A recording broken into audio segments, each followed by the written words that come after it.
All right, I'd like to call a committee of the whole meeting for Monday, August 1st, 2022 to order. Roll call, please. Mayor Gaffino. Here. Trustee Carroll. Here. Trustee Gately. Here.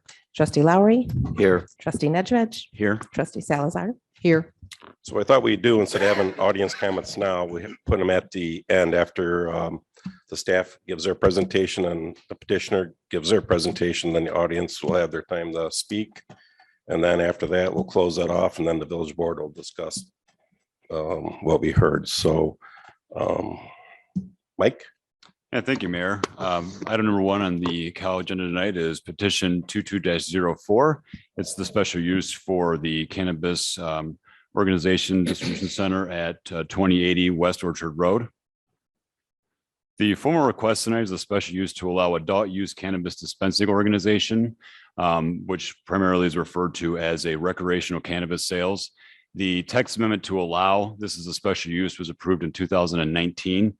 This would be a combined medical and recreational facility, but the medical component is actually considered a permitted use in the B2 district. That text amendment, I believe, was approved in 2014. Just a little bit of background on the property. The property at 2080 West Orchard Road is located in the B2 General Business District in the Orchard Commons Plan Unit Development. That site is actually currently vacant. There is actually a building permit in right now for the shell. The building's been approved, the site plan building. Obviously, we're just discussing the use of that facility at this time tonight. It's located on a basically a little over a half-acre piece of land, and the comprehensive plan designation calls for regional commercial. A little bit about the special use process, just as a little bit more for people who are maybe not familiar with this process. Anyone can file for a special use application. In any sort of zoning district, you have permitted uses, special uses, and prohibited uses. If a use is a special use, we have to take in the application and process it accordingly. The special use application for this was submitted on June 6th of 2022. It was then forwarded to the Plan Commission hearing for the formal public hearing on July 5th of 2022. The Plan Commission meeting dates are set. They're once a month. They're the first Tuesday of every month, and they're actually established at the beginning of every year. So we don't just set a meeting date. They're actually predetermined at the beginning of each year. At that time, it is a public hearing, so the audience does have the right to come and speak. We did have a lot of people show up at the meeting on July 5th, and those comments are reflected in the draft minutes that were submitted.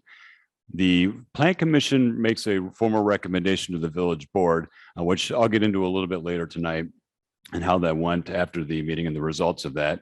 Tonight, August 1st, is the committee of the whole discussion. All the board members here are present to discuss the item. No vote is taken, and then, like Mayor Gaffino had said, audience will have a chance to speak. The petition, they can go back to the Plan Commission if the board deems so, but typically an item is then forwarded back to the village board at a later date. At this point is to be determined, but the actual, at that point in time, the board can vote on the special use, and at that point in time, there would be allowed time for audience comments. So that's just a little bit of background on the entitlement process of the special use. This is pertaining specifically to the village of North Aurora. We have predetermined use standards. So all those is a special use. We already have rules in place for recreational cannabis dispensaries. One being that they have to follow all of the state guidelines. And number 2, we are only allowing 2 in North Aurora. In this case, I believe their license only allows them to have 1. So if they were in fact to move to Orchard Road, they would in turn have to close their facility over on 161 South Lincoln Way. Another North Aurora requirement is a 1,000-foot buffer from schools, parks, playgrounds, recreational centers, child daycares, public libraries, and gaming arcades. This sort of mimics a state law for advertising. I don't believe the state actually has a buffer requirement, but we use their buffer requirements pertaining to advertisements as our buffer requirement. Similar to the state act, the no on-site of cannabis is allowed, or consumption of cannabis. And actually the dispensaries that would be in town, we would only allow 2, but they would have to be a minimum of 1,500 feet apart. This would also pertain, I think, to state law. You couldn't have any dispensaries, I believe, 1,500 feet from one another, if I understand the state law. This is just a map. This was included as well as in the packet. This is the location. You can see it start on Orchard Road. I can't get my cursor here, but it is located at the northwest corner of Orchard Road and Oak Street.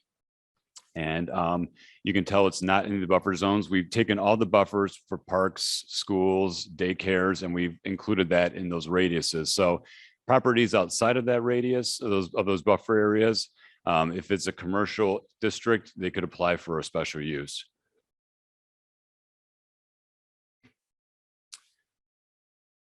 At the Plan Commission meeting, we had a lot of North Aurora residents show up, primarily in the Tanner Trail subdivision. So just for the context of the discussion tonight, in case it comes up later, the Tanner Trail subdivision, the closest property to this property is roughly 1,400 feet. And we do have the springs across the street, which would be roughly 660 feet from the subject property. For every special use, there are a list of predetermined standards. This is actually included in the village's zoning ordinance. What this basically does is it gives the Plan Commission, the village board, some context to the discussion, some guidelines to follow. Because when you do a special use, you're looking at the use might be allowed in the zoning district as a whole, but it might not be appropriate for a particular property. So what the standards attempt to do is give some actual guidelines and tangible guidelines to follow when the elected officials are making their decisions. A little bit about the Plan Commission meeting on July 5th. We did have 7 of the 9 Plan Commissioners attending the meeting. The Plan Commission did vote, and they actually did fail to get a positive recommendation from the Plan Commission. So that actual Plan Commission was forwarded on with a no vote essentially. And of the numbers that voted no on the special use, they decided 3 standards specifically. Now, those 3 standards were included in the last slide, but I pulled them out here specifically. One being the proposed special use is deemed necessary for the public convenience at that location. That was condition 2. The proposed special use will not significantly diminish the safety, use, enjoyment, and value of other property in the neighborhood in which it is located. Condition 6. The proposed use minimizes potential dangerous traffic movements and provides adequate and safe access to the site, which was condition 8. So that's some of the little bit of background on the special use process and a little bit on petition 22-04.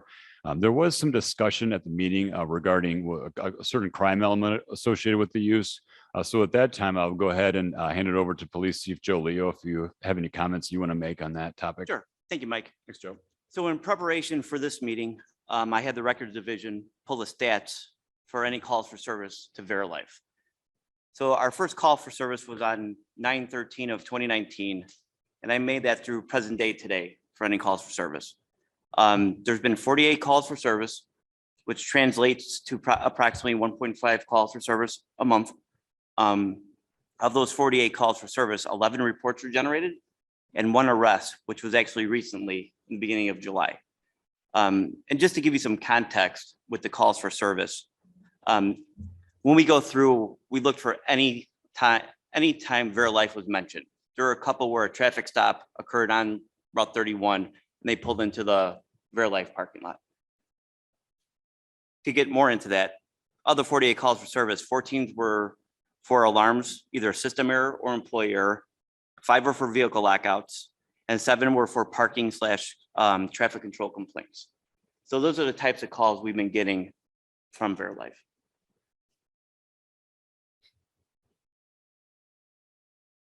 That concludes my presentation. Unless you have any questions, we would then allow the presentation to go to the petitioner. Yeah, I just have a question. So to the chief. So the calls that you were receiving were pretty, like, how would you frame it? Is it serious, non-serious, or routine? Well, I mean, there are some notable calls, like I provided. They're mainly just typical calls for service, vehicle lockouts, crashes in parking lots. Do you want me to get into some of the notable calls? Just the arrest. Okay, the arrest was somebody was refusing to leave the property, got into an argument with one of the workers, took their iPad, ran down the road. He was caught at the speedway. They pressed charges and he was taken into custody. So was there any arrest for like illegal drugs or anything to do with Verilife products or any of that type of thing? No. That's all I want. All right. Pharmacann, you want to present your info? Second, I'll change it over. Getting our presentation up. Well, Mike's getting our presentation up. My name is Katrina McGuire from Thompson Coburn, and I'm here on behalf of the applicant Pharmacann, representing them. You might remember me from a couple of years before. It's nice to see familiar faces again, and it's nice to be back in North Aurora, especially on a beautiful evening like tonight. I'm going to just very briefly introduce the team who's going to then step up and go through various elements. We want to make sure that we are addressing all of the questions and comments that did come up at Plan Commission, as well as anticipate any of the questions and comments and concerns that you might have as you consider our special use application. With me this evening are Jeremy Unruh, who's the Senior Vice President of Government Regulatory Affairs for Pharmacann, Monty Spears, Senior Transaction Manager, who's going to be discussing the location and the real estate components, Luay Abuna from KLOA, he's a traffic engineer who's going to be addressing the parking and traffic concerns. Amy Germain, District Manager for Pharmacann, who's going to discuss operations at the dispensary. Brandon Nemec, Associate Director of Government Regulatory Affairs for Pharmacann, who will be discussing security. I'll return briefly to discuss special use standards, and then Jeremy is going to wrap it up. So with that, I'm going to turn it over to Jeremy, and we'll of course all be available for any questions that you might have. May it please this honorable tribunal, Mr. President, members of the North Aurora Village Board of Trustees, able staff, thank you very much for your time and for having us here. I'm Jeremy Unruh. I have been in front of this body on multiple occasions, dating back to 2015 when Pharmacann, the company that I and two others left our day jobs to start, received more licenses, more medical cannabis licenses than any other operator who was applying for licenses at that time. And it gives me great pleasure to come here because this is one of our very first medical marijuana retail dispensaries. In fact, it was one of the very first in the state that was open. Since then, and Mike, I understand you're the one with the keys to the PowerPoint presentation here. Since then, we have opened or otherwise come to operate 60 retail dispensaries in 8 states across this United States. We run 11 production facilities and we have over 3,000 employees. And as I walk into this building, I am reminded of walking into it for the very first time when there were about 4 of us working for this company trying to scratch and scrabble to open one of these little nascent medical cannabis dispensaries. And so it's a treat for me to be here now, 7 years later, with everything that we've done, not just across the country, but primarily and particularly here in North Aurora.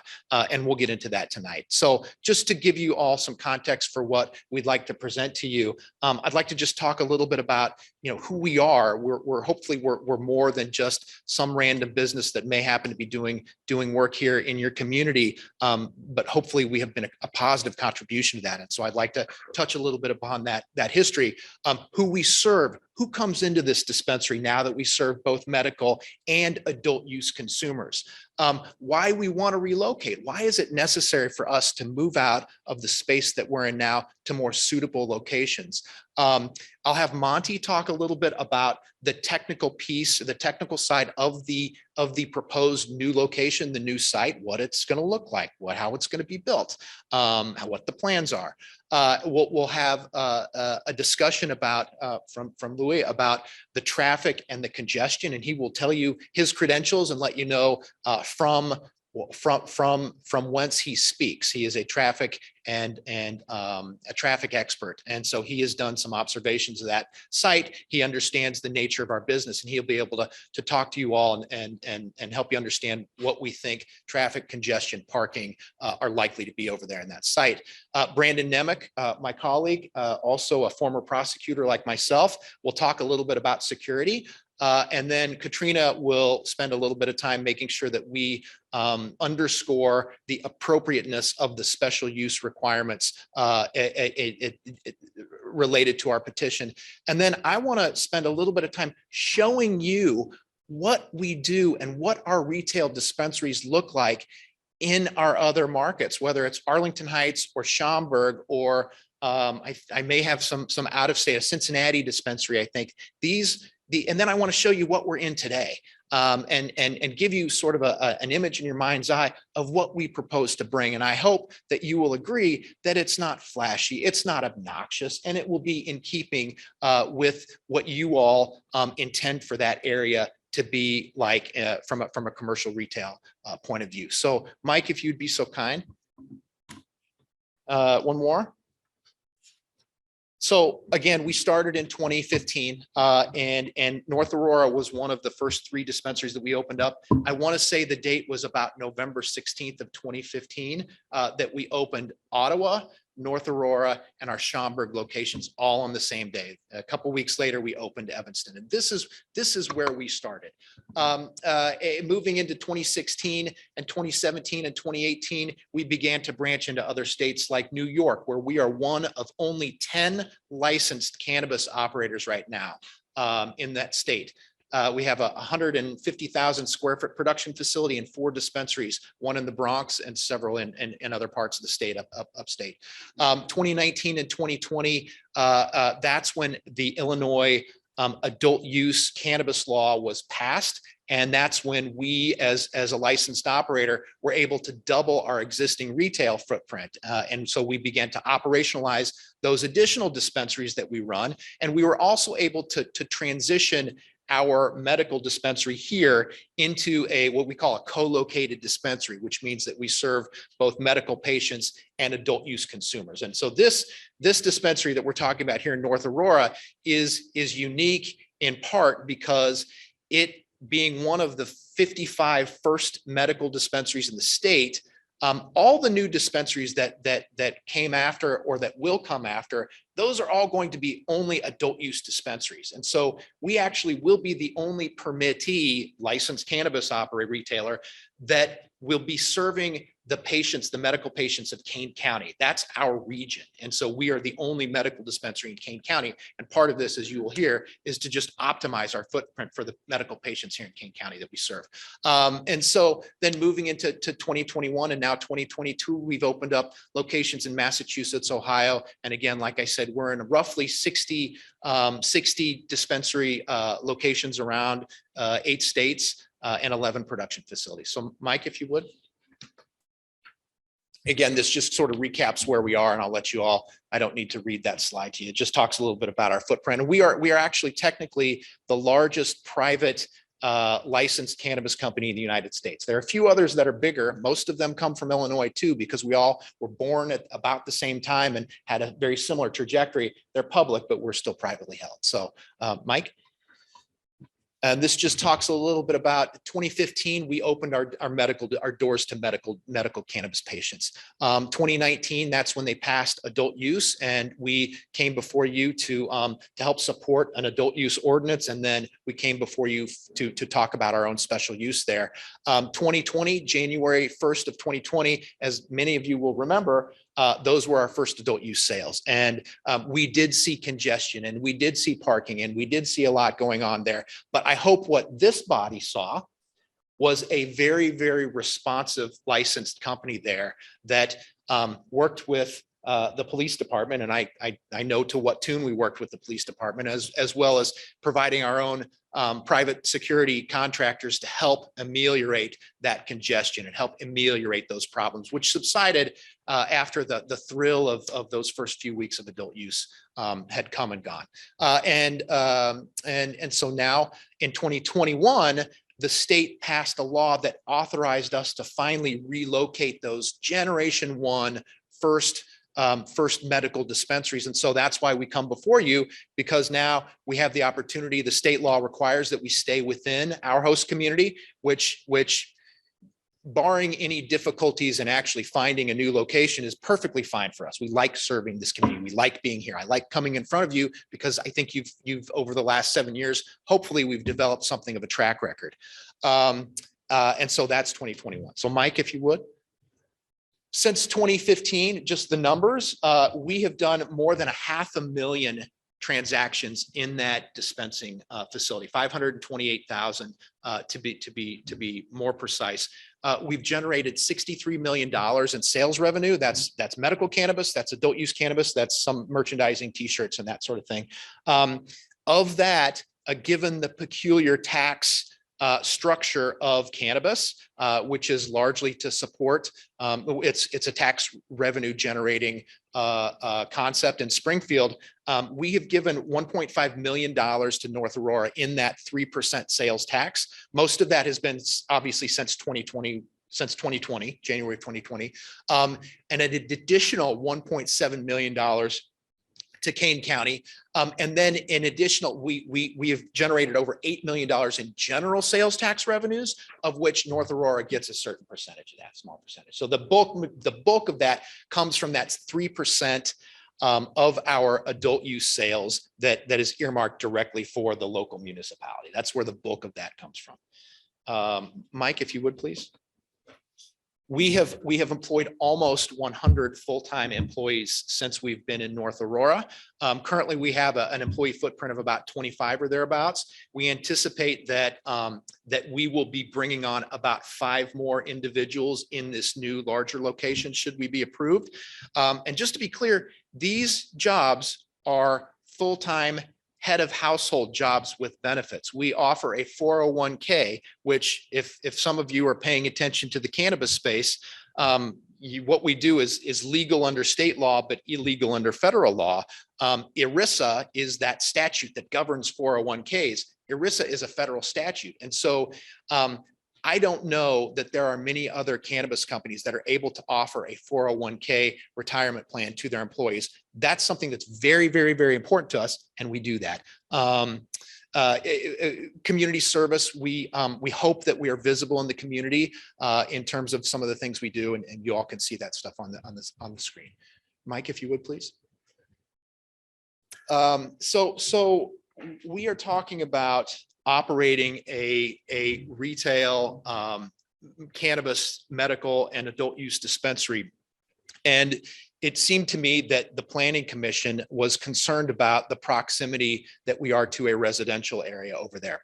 I would just point out that we operate other dispensaries that are even closer to residential areas. For example, in Schaumburg, we are at Barrington and Schaumburg roads. There's a Home Depot, there's a PetSmart, there's a Chick-fil-A in the parking lot, there's a 24-hour fitness, and right behind that is a residential development. And we, to my knowledge, have had no incidents arising out of that proximity to the residential neighborhood. In Arlington Heights, as you walk into our dispensary, which is located at Arlington Heights Road and Golf Road, there's a big Jewel.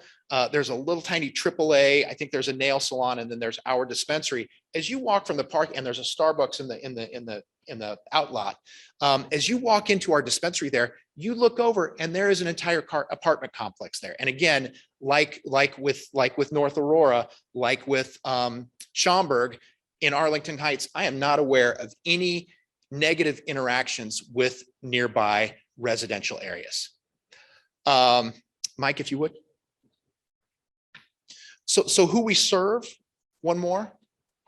And we have a panoply of customers and patrons that visit our dispensary. Please.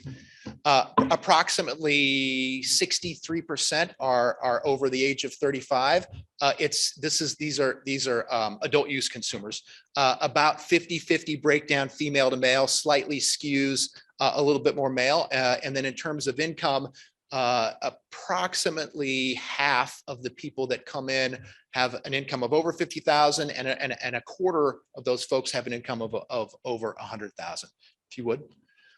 And then with regard to our medical patients, nearly all are over the age of 30. We do have from time to time pediatric patients. The peculiarity there is that instead of one physician writing the certified recommendation for a medical patient, it requires a second physician to attest to that for a pediatric patient. But a large majority of our patients, about 60%, are over the age of 50.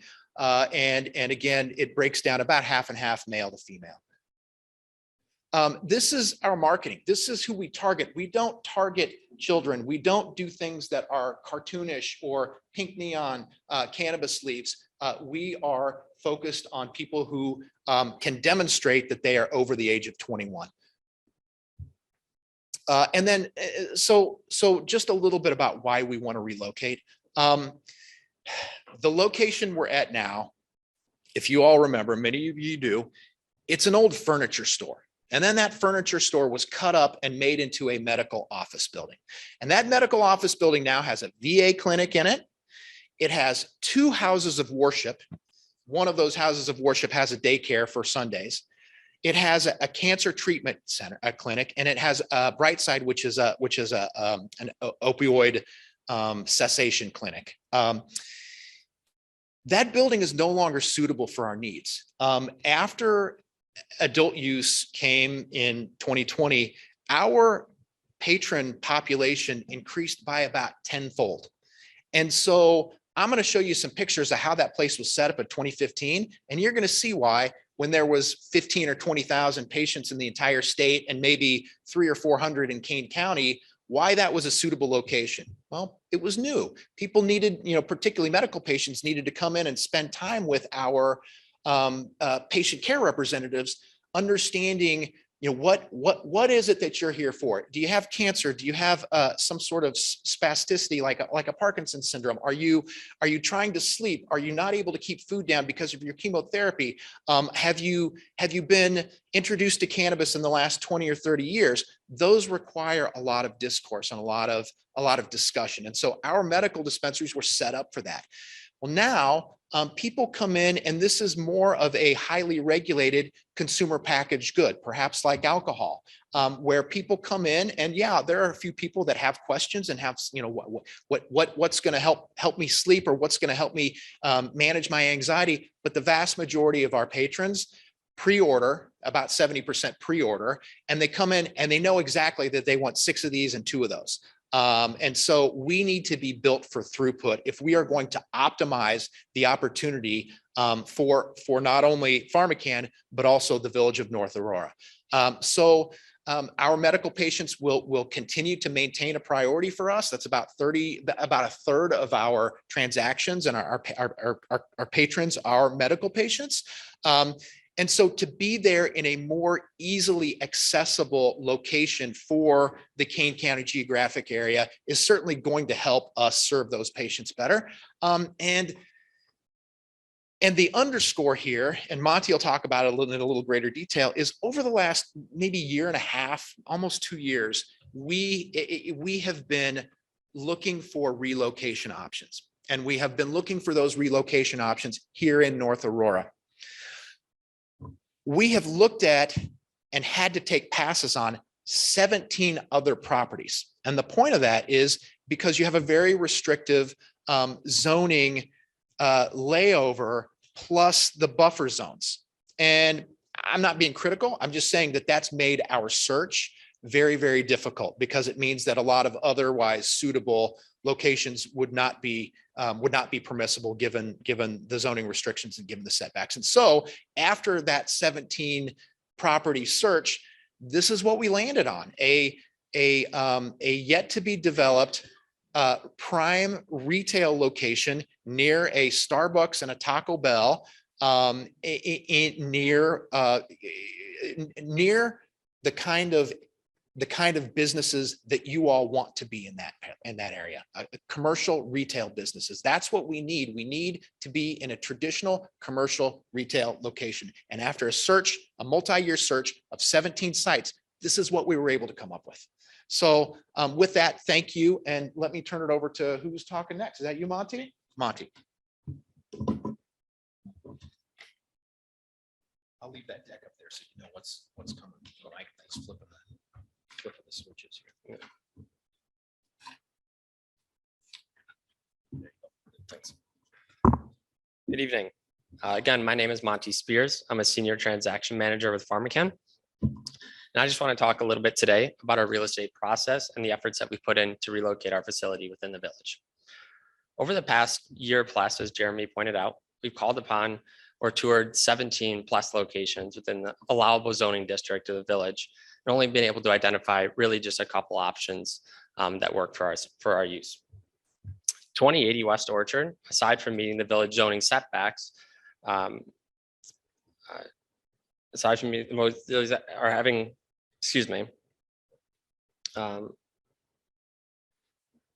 having the landlord, and having the landlord not be restricted from our use is really the only site that meets most of our criteria we look for in a dispensary. Location is part of a commercial and retail corridor. It meets the easily and is easily accessed by our patients and customers. It's 4,250 square feet, allowing for an enlarged 1,550 square foot retail sales floor for better customer flow. 12 POS stations for a more efficient transaction. That's actually double what we have at our current facility, which is far less than what we need. And 24 dedicated parking spaces, which ensures a safe ingress and egress for our customers, patients, and employees. Mike. So here's our floor plan. I don't want to talk too much about this. It's kind of a reiteration and visualization of our existing of what I just kind of spoke about. But as you can see, we have the 1,550 square foot dispensary floor plan or footprint, excuse me. We have the 12 POS stations, and really what's important to us is having a nice back of the office area for a safe environment for for our dispensary employees. We have a secure vault and dedicated loading area. So again, Lue will kind of speak to more about our site plan, but we just wanted to have this in here to show the location of the building itself, as well as the 24 on-site parking spaces. I believe, if I'm not mistaken, the minimum required for this size facility within the zoning district is 17. And finally, as Jeremy touched on, the proposed location would be in the same retail development as the Starbucks and Taco Bell. We really are a retail establishment, as Jeremy touched on. This is more for the accessibility, again, of our patients, customers, and employees, making it easier for them to get to our facility. And finally, I don't need to talk too much about this, as I believe the plans have already been approved by the village, but we just wanted to include another visualization of the exterior facade of the building and elevations, just to give an idea of what the facility will look like. And with that said, I will turn it over to Lue, our parking engineer. Good evening. My name is Lue Abuna. I'm a principal with KLOA. Good to appear in front of you again. As you've heard, the project will provide 24 dedicated parking spots, and 17 would be required per the village code.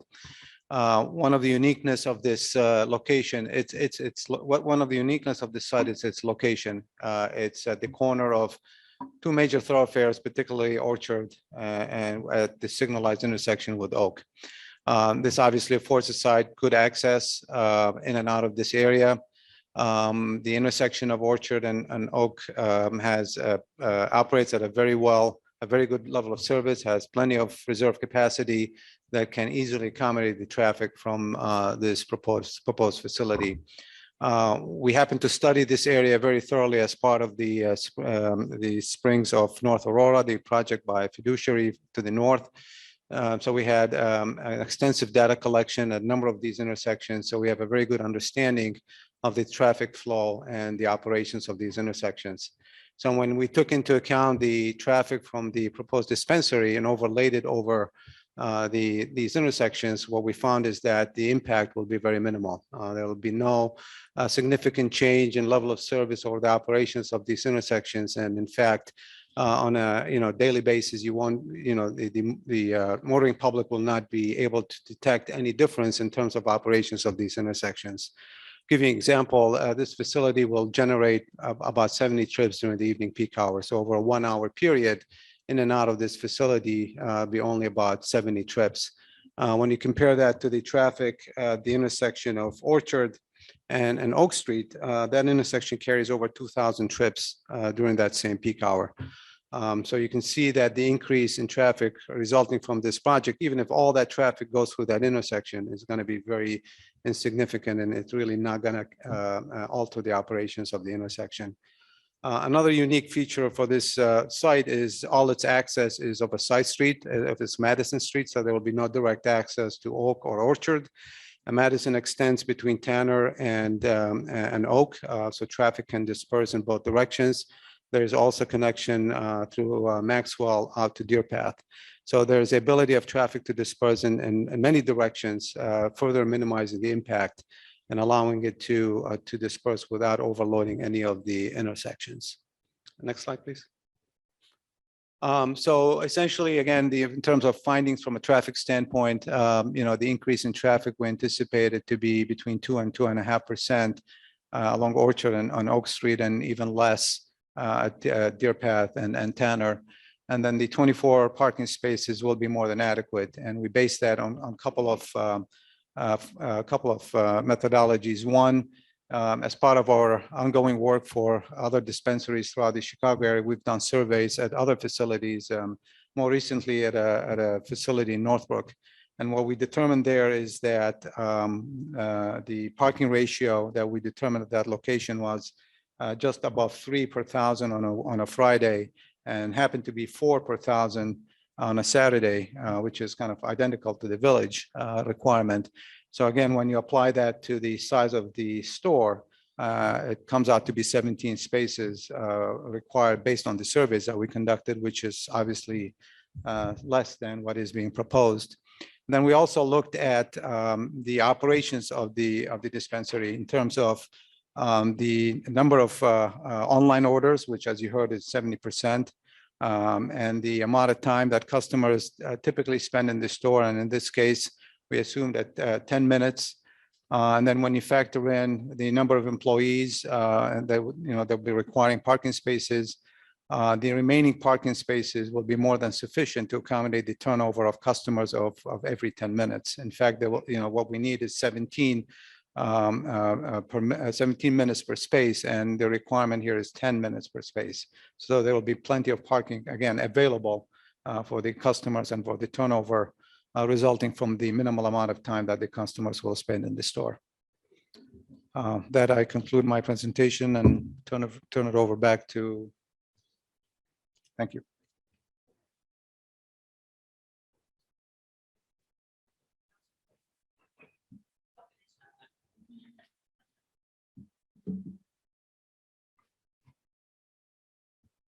Good evening, Mr. Mayor, members of the Village Board of Trustees.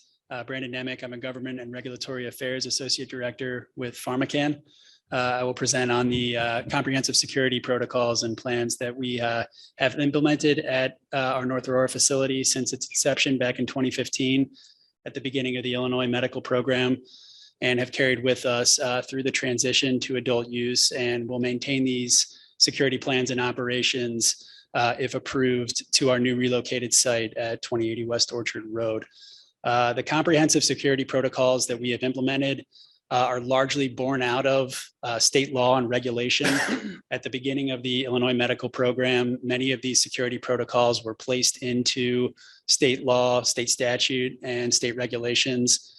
And through our demonstrated experience, of course, here in North Aurora at one of our inaugural sites here in Illinois, and through the 8 dispensaries that we now operate throughout Illinois, and the now going on 60 dispensaries that we operate in 8 states throughout the nation, we have implemented many best practices that we believe serve as a not only the model standard for safety and security within the cannabis industry, but also serve as a deterrent to criminal activity at our site.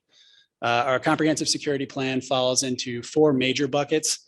I'll discuss each in turn. The first is our security personnel. We have, of course, internal staff and internal security that are monitoring the facility, monitoring surveillance cameras that cover the entirety of the facility and the perimeter.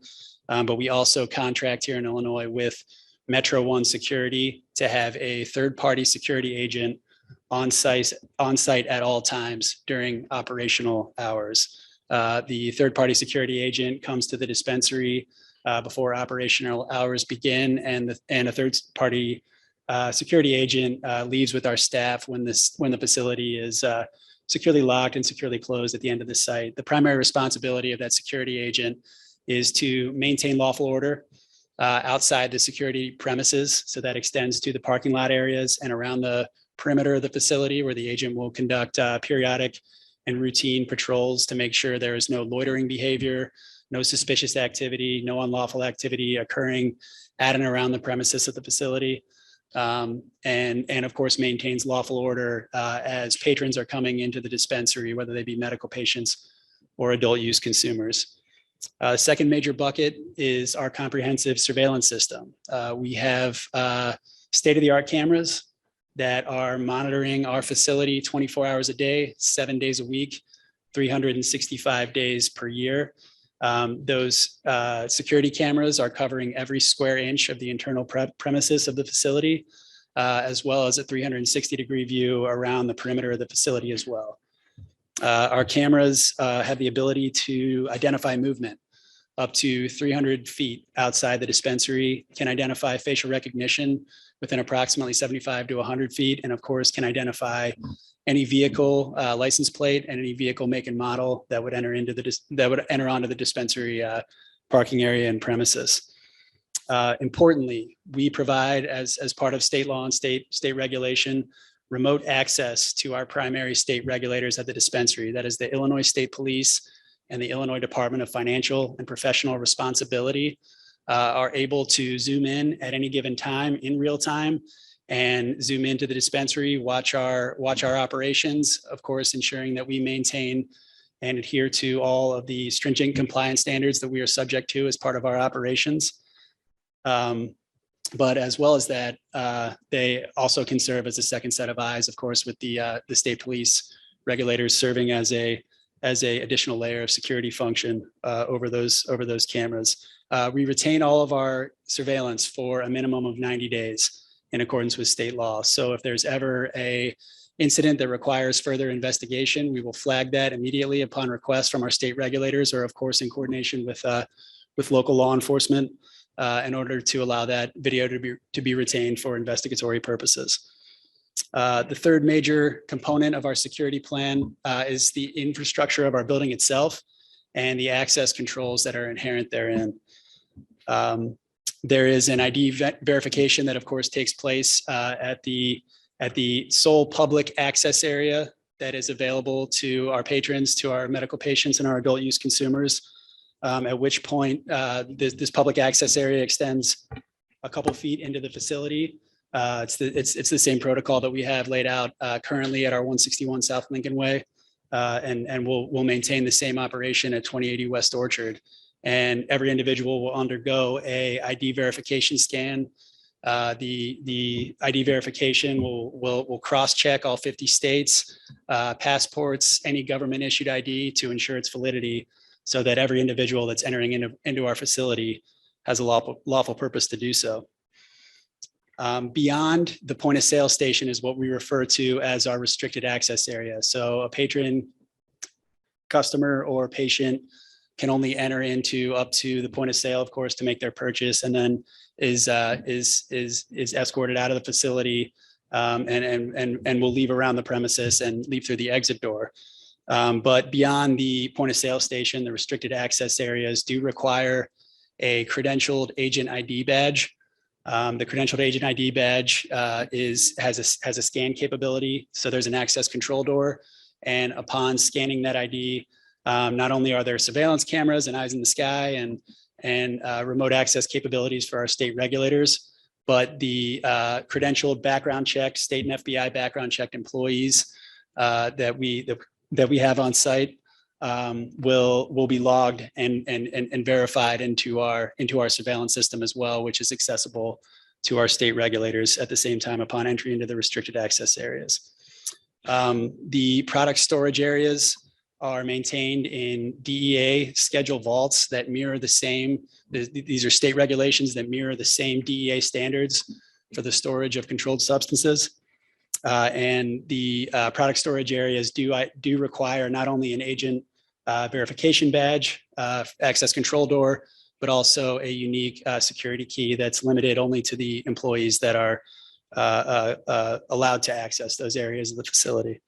And in addition, our infrastructure requires shatterproof windows on the exterior that are incapable of being broken without detection. And that leads me to our final bucket, which is our alarm system, our alarm monitoring system. 24/7, 365 days a year, just like our surveillance system. There are motion activated cameras around the perimeter of the facility that will detect any motion, any movement, and any attempted breach of the facility.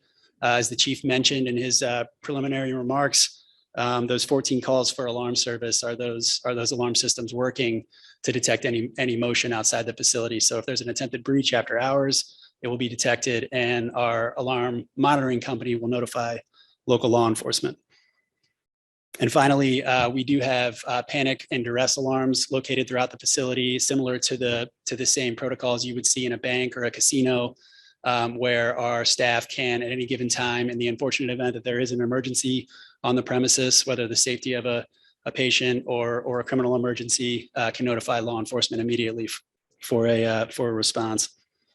And with that, taking that comprehensive security plan in mind, you've seen that you have the experience now of watching 7 years of operations now in North Aurora. And with our demonstrated security plan, we have been and we will continue to be a deterrent to criminal activity, a deterrent to unlawful activity, and we will maintain this security protocol with our new site at 2080 West Orchard Road. And we believe that our security protocols can be enhanced at 2080 West Orchard Road due to the fact that we will have a dedicated site that we are solely accountable for, and that we will maintain the entirety of control over the external premises as well as the internal facility itself, rather than a shared multi-use complex. Next slide, please, Mike. And finally, I just wanted to touch briefly on delivery of products and our secure deliveries. Our deliveries they function on an intentionally randomized schedule known only to key employees within our dispensary. That's the agent in charge and key employees that are necessary to facilitate that. The agent in charge will coordinate a randomized schedule for deliveries that occur a couple times a week, and facilitate the delivery of product directly into our restricted access area, into our secured vault area for product storage. We will immediately then check an inventory manifest against that delivery, and that is entered into, all the product is then entered into in real time into a seed to sale tracking system. It's a state mandated and state operated inventory control system, which in real time monitors all of the inventory within the entirety of the Illinois cannabis industry, from what we call seed to sales, the nomenclature we use in the industry. So from the production life cycle of the plant, all the way from that transport to a dispensary and its drop off, and all the way out the door to a lawful purchaser, an adult use consumer 21 and over, or a medical patient. Inventory is tracked and maintained. If there is any discrepancy in the inventory itself, that could be a miss ring or a double ring, or if there's ever any attempt at diversion of product, it will be detected immediately. We have an accountability system within our dispensary management that is constantly monitoring inventory and proactively looking for discrepancies. And we are mandated to report those discrepancies to the state. And there is zero opportunity for undetected diversion of product to come out of our facility. I believe that concludes my remarks. And Amy, you up next?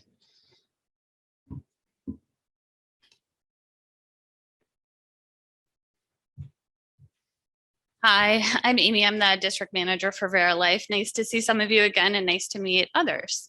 So I oversee VeriLife in Illinois here. So I'm going to go through just a couple of things that you may want to know that these guys haven't touched upon yet. So what makes us different is we actually have a best in class. So what that means is that we actually have multiple products. So like Brandon just talked about, we have the seed to sale. So our seed to sale, as we know from the time it's planted in the ground, and Dwight, all the way to when it reaches our door and out the door to our customer. So we know all those steps in between there. People, this is my favorite part. So, and I actually have a few of them in the audience over here.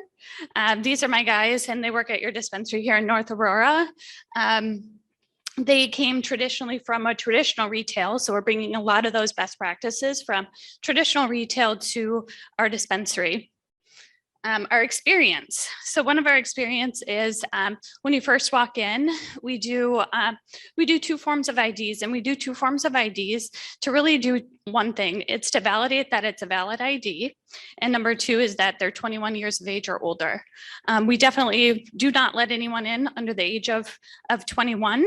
And that is something that we're very passionate about, and that we make sure that we follow those protocols. We're locally invested. So my guys back here, we clean your highways. We clean Lincoln Highway a couple times a year. We do other outreach programs such as food drives. We do raising funds for different local communities and charities within North Aurora. Right, next slide. So we talked a little bit about this earlier, but in our new design, we'd like to have 12 POS stations, and it's very similar to like a toll booth. So a toll booth, when it's high peak traffic, you open up all the booths, and then when it's low traffic, you only have a couple open. So with us, we want to do the same thing with our POS station versus right now we only have 5 POSs versus us wanting to look to get those 12. Our operating hours, this will definitely help us with any sort of congestion and getting people in and out very quickly. So our hours for medical patients are 8 a.m. to 9 p.m. and then 9 a.m. to 9 p.m. for our recreational customers. With our new and improved technology for pre-orders, which as my partners back here had mentioned, 70% of our orders come from online. So they place their order prior to getting to us. We check their ID, we get them in and out very quickly. And then that should take down our time that they're in the dispensary from about 5 minutes, hopefully less than that, to even about 2 to 3 minutes, just depending on if they have questions. By managing our output too, with our new store design, we have those more registers. And so what that does is it allows us to get the customer in and out quickly, but it also allows us to spend a little bit more time doing our patient and customer consultations. So what those consultations are is we just ask them a few questions, what they're trying to accomplish, if it's pain, if it's stress management, if it's anxiety, or whatever their need is. We get to go through and determine, is it an edible that you need? Is it flour, whatever it may be, we can help them determine to meet the needs that they're looking for. And the next slide is our new store design. So these are actually 2 dispensaries that I oversee. So the one is our Rosemont location, which if you guys have been there, I would definitely go check it out and see. It gives a good representation of our new design, and also it's a freestanding with parking on the side. And then the other one is our Galena location that we opened about 1.5 years ago now. And then the last page here is just again, I wanted to reiterate that the majority of our customers order online, about 70%. And then they come in, they have a consultation if needed. If not, we get them in and out in about 2 to 3 minutes, hopefully with our new design versus the 5+ right now. Thank you guys. I appreciate your time. And I'll pass it over to Brandon. Oh, I'm sorry, Katrina. Thank you. Thank you again, Katrina McGuire, again, for the record. I'll just briefly address a couple of the special use standards. I mean, there's 11 of them, and I'm not going to go through every single one. But I did want to provide a bit of a framework as you consider all of the information that we've provided this evening, as well as digest some of the information that I'm guessing you will probably hear from some of our neighbors. I just, again, wanted to remind everybody, as Mike Toth mentioned, that medical cannabis dispensary is a permitted use in this district, and that what we're here essentially is to add the adult use component here as part of that special use. And there's a framework that's been set forth, not just in your ordinance, but then also as interpreted by the Illinois Supreme Court. And I think it's an important sort of framework to put yourself into. And the question is not whether cannabis dispensaries generally have a greater impact than other permitted uses in this district, but there's really two questions that you should ask yourself. And it's not me telling you this. This is the Illinois Supreme Court illustrating what those questions are. And one is whether or not this proposal will have a significant adverse impact above and beyond the impact of an ordinary cannabis dispensary in this specific location, number one. And number two, whether the applicant has designed the operation of the proposed dispensary in such a way as to address any potential adverse impacts.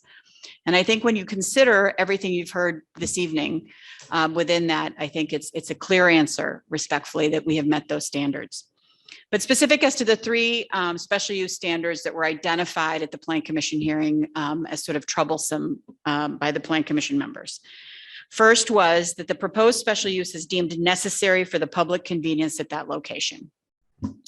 I think this is the one standard, and this is a standard that exists in countless ordinances throughout the state of Illinois and probably nationally.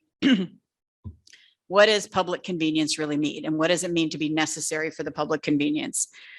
Well, the courts have interpreted that for us as well.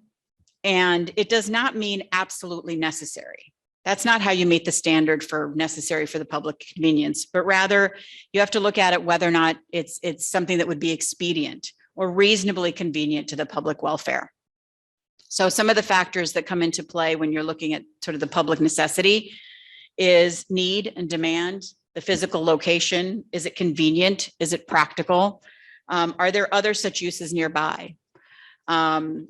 And so when you consider that in the context, for example, of other special uses that would be required to come before you as well in the B2 district, it runs the gamut. It's gas stations, liquor stores, massage establishments, daycares, health clubs, drive-throughs, all are special uses. So when you think about it in the context of a drive-through, is it absolutely necessary to be able to sit in your car and order your food, or is it expedient or reasonably convenient? And of course, those are the answers that get answered in the affirmative all the time. And that would be the same standard that would be applied here. When you look at it from the standpoint of demand for adult cannabis, the limits on the number of cannabis dispensaries in North Aurora, limited options for locations as discussed by Mr. Spears, and as noted by Mr. Unruh, the fact that this would be the medical dispensary to serve all of Kane County, that region. So that would certainly meet those standards. The other standard that I want to talk about is whether or not the proposed special use will significantly diminish safety, use, enjoyment, and value of other property in the neighborhood in which it is located. Again, the types of factors that come into that analysis or that standard are operations, hours of operation, noise, odors, traffic, security, safety, those types of things. As we've heard here today, this is an operator that is experienced, is going to operate it consistent with state law as they have been operating in the village of North Aurora for 7 years. The parking exceeds the village's requirement for such a use. There's a comprehensive safety and security plan. It's a new high quality building that's going to add to the vibrancy of this commercial corridor in North Aurora. And then as far as property values, multiple studies, and this was in materials that were provided to you in your packets, multiple studies have concluded that the proximity of dispensaries has no adverse, and in fact, several studies have shown has a positive impact on nearby property values. And the final standard that I want to address is that the proposed special use minimizes potentially dangerous traffic movements and provides adequate and safe access to the site. You just heard from Mr. Abuna. They've gone through an analysis of this site plan of this location and compared it to what the traffic counts are in that area and determined that there would be no measurable adverse impact on traffic. Furthermore, evaluated on parking based on the village's, not just on the village's requirement, but on actual data from other dispensaries in similar locations, and concluded that the parking that's provided is adequate and ample for this. So those are the three that I wanted to highlight because they were the ones that were identified as problematic at the Plan Commission hearing. And with that, I'm going to turn this over to Jeremy for hopefully a brief conclusion. Thank you for your patience this evening. You've heard plenty from me, you've heard plenty from our team. And so just in conclusion, we had extended an invitation to the members of the village board here to come actually take a tour of our dispensary. Some of you were kind enough to accept that invitation. And for those of you who didn't have the opportunity to do that, I want to show you so that you have an image in your mind's eye of where we were originally in 2015 with the design of this dispensary, where we are now as we try to function as a co-located medical and adult use dispensary in that medical office building. And then what I want to give you in your mind's eye, an image of what we have done, not what we aspire to do, but what we have actually done, not only in other retail locations across the country, but actually other retail locations in the Chicagoland metropolitan area. So this is our very first sort of Gen 1 design.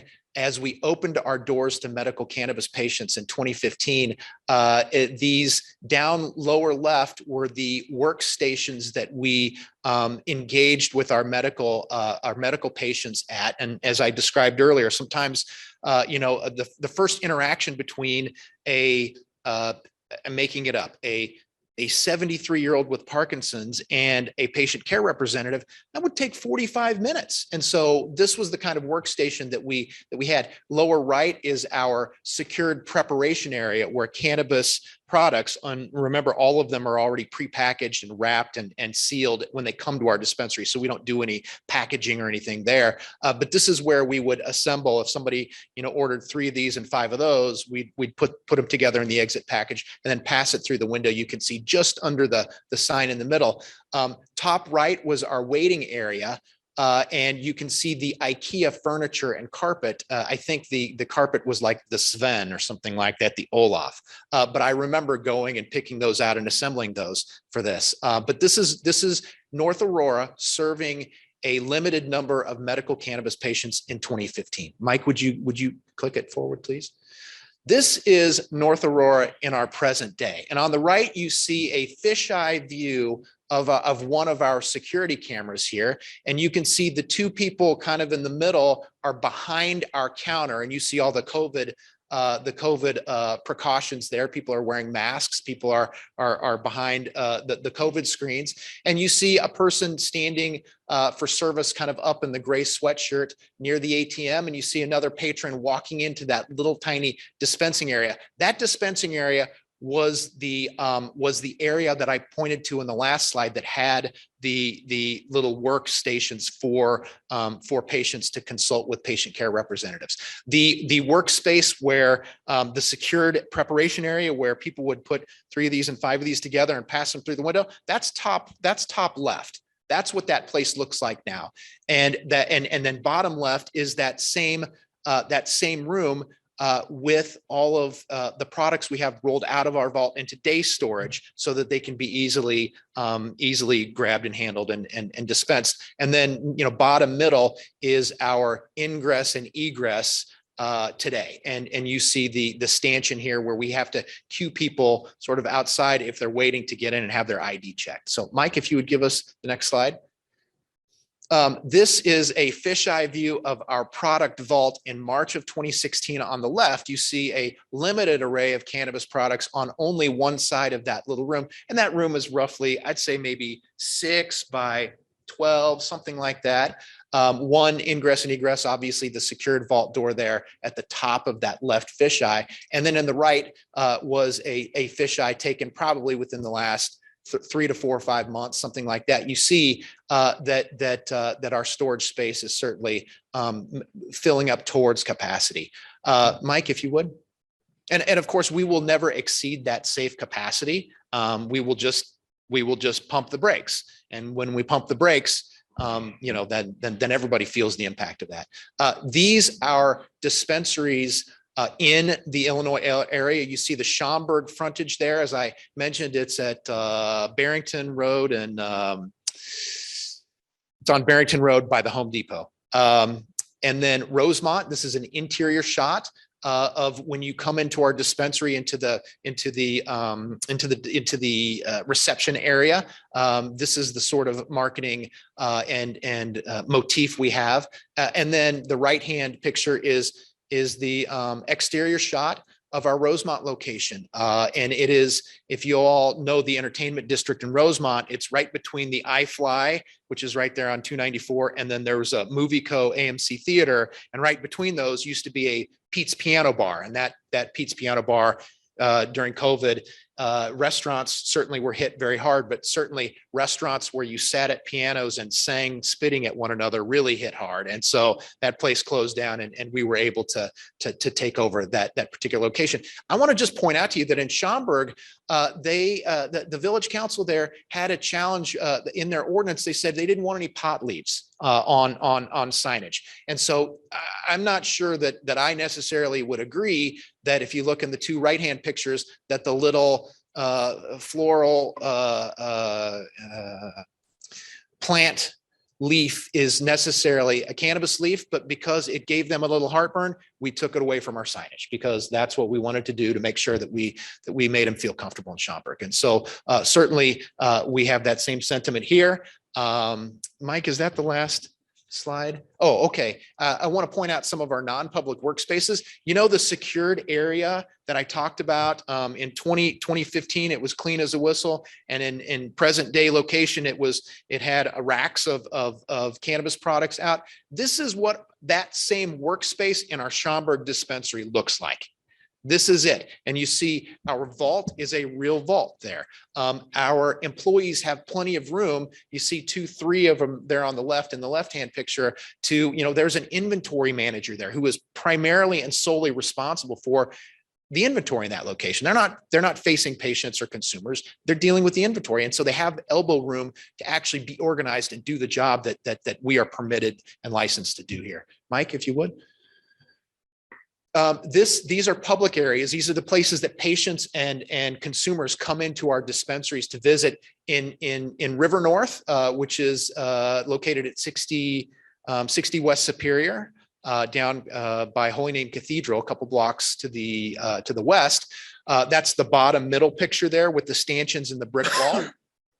Top left is our Schaumburg location. You see, I'm standing behind the point of sale counter looking out onto the floor. And then top right is that floor. And you see the iPads there where people can look and understand better the products that they're come to consume. And then in back, just, at this location, there is a bathroom, but you have to go outside. You have to ask for the security guard to walk you back all the way past Wheaton Christian Church, which is located in that same building, to unlock the bathroom door. Here, we can at least just gesture and say, go ahead, folks, use the bathroom. That's okay. Mike?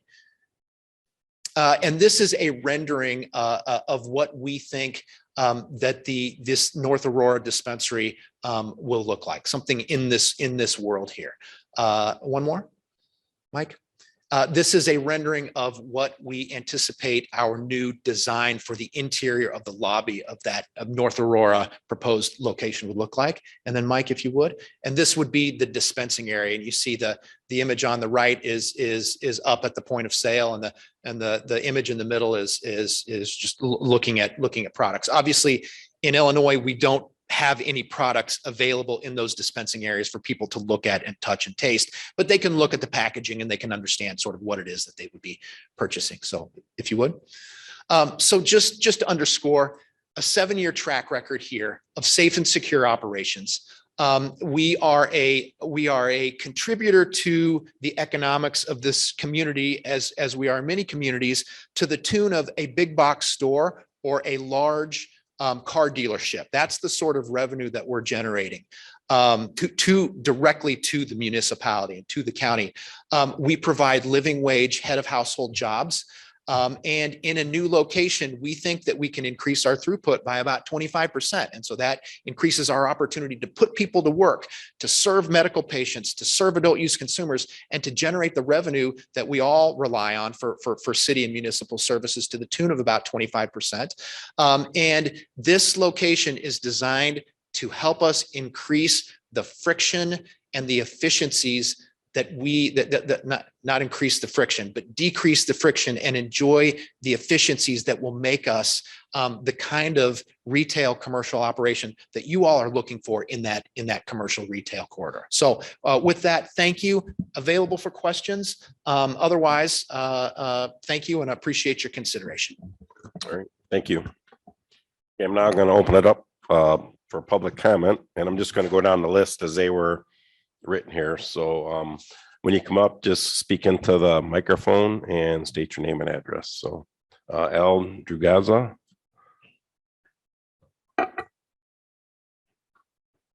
Hello, my name is Albert Juzgala. I live 2888 McDuffie Circle in North Aurora, not too far from said facility that they want to put up. I've been with the program since it started 7 years ago. I watched Pharmacann or Verilife grow to what they are today. Their old facility was very hard for patients, especially medical patients that have to walk up the stairs. It could be a problem. There's some people besides myself I've seen with oxygen tanks and coming in, and it's very hard for them to walk up there. They could also use a bigger place for patients like me and other patients to be able to sit down and wait for our turn. There's really not a lot of space where they're at right now. And as far as registers, if they did have more registers, I already continue to have to wait quite often when I go there now because there's not enough registers to facilitate the retail stuff that goes on there. I don't think it would hinder at all the values of the houses in the neighborhoods that are near there, seeing that I live there already. I feel that the tax revenue is going to be very good for the village. And that's really about all I have to say. Thank you. Yep, thank you. Okay, William Pezzalacqua. Very good, by the way. So my name is William Pezzalacqua. I live at 3S 875 Deer Oaks Road. I'm not a polished speaker. I'm not as elegant as the Verilife people are. Field engineer. I'm not a salesman, which means I have no tact. Whatever's in is coming out. There's no filter. So here we go. Mr. Toth, your map shows distance from the proposed location to Tanner Trails. But you're skipping over that little section of unincorporated where I live. And one of my neighbors is here too. And that's not taken into account. And I hope that you're not going to say, well, it's not incorporated, so we're just going to ignore it. But I got on Google Maps and there's a house that'll be within, 600 feet of it. And then my neighbor here, it's going to be a little farther than that, but it's still in that area. It just, you just skip right over us. I don't know if you want a business like this, next to you. It's kitty corner to our cul-de-sac. I don't want it there. The building, it's a beautiful building. The presentation is very nice and professional. And this next part, I'm not gearing toward the medical use, okay? But with the beautiful building sales pitch, at the end of the day, people are still buying pot to get high. And that's what it is. And that's the differences between what they're doing now and what they're proposing to do. Thank you. Thank you. All right, next one, Parker Grabowski. Hi, everybody. I've been here for a couple times, 15 years ago to get a special use license for a OTB. And then I was here again for a brewery. I was here again to argue the fact of letting IGT games be allowed in North Aurora. And we got a couple of you guys to flip and it happened. And I didn't even put it in my next restaurant I did. And just so you know, I just got to get this out there.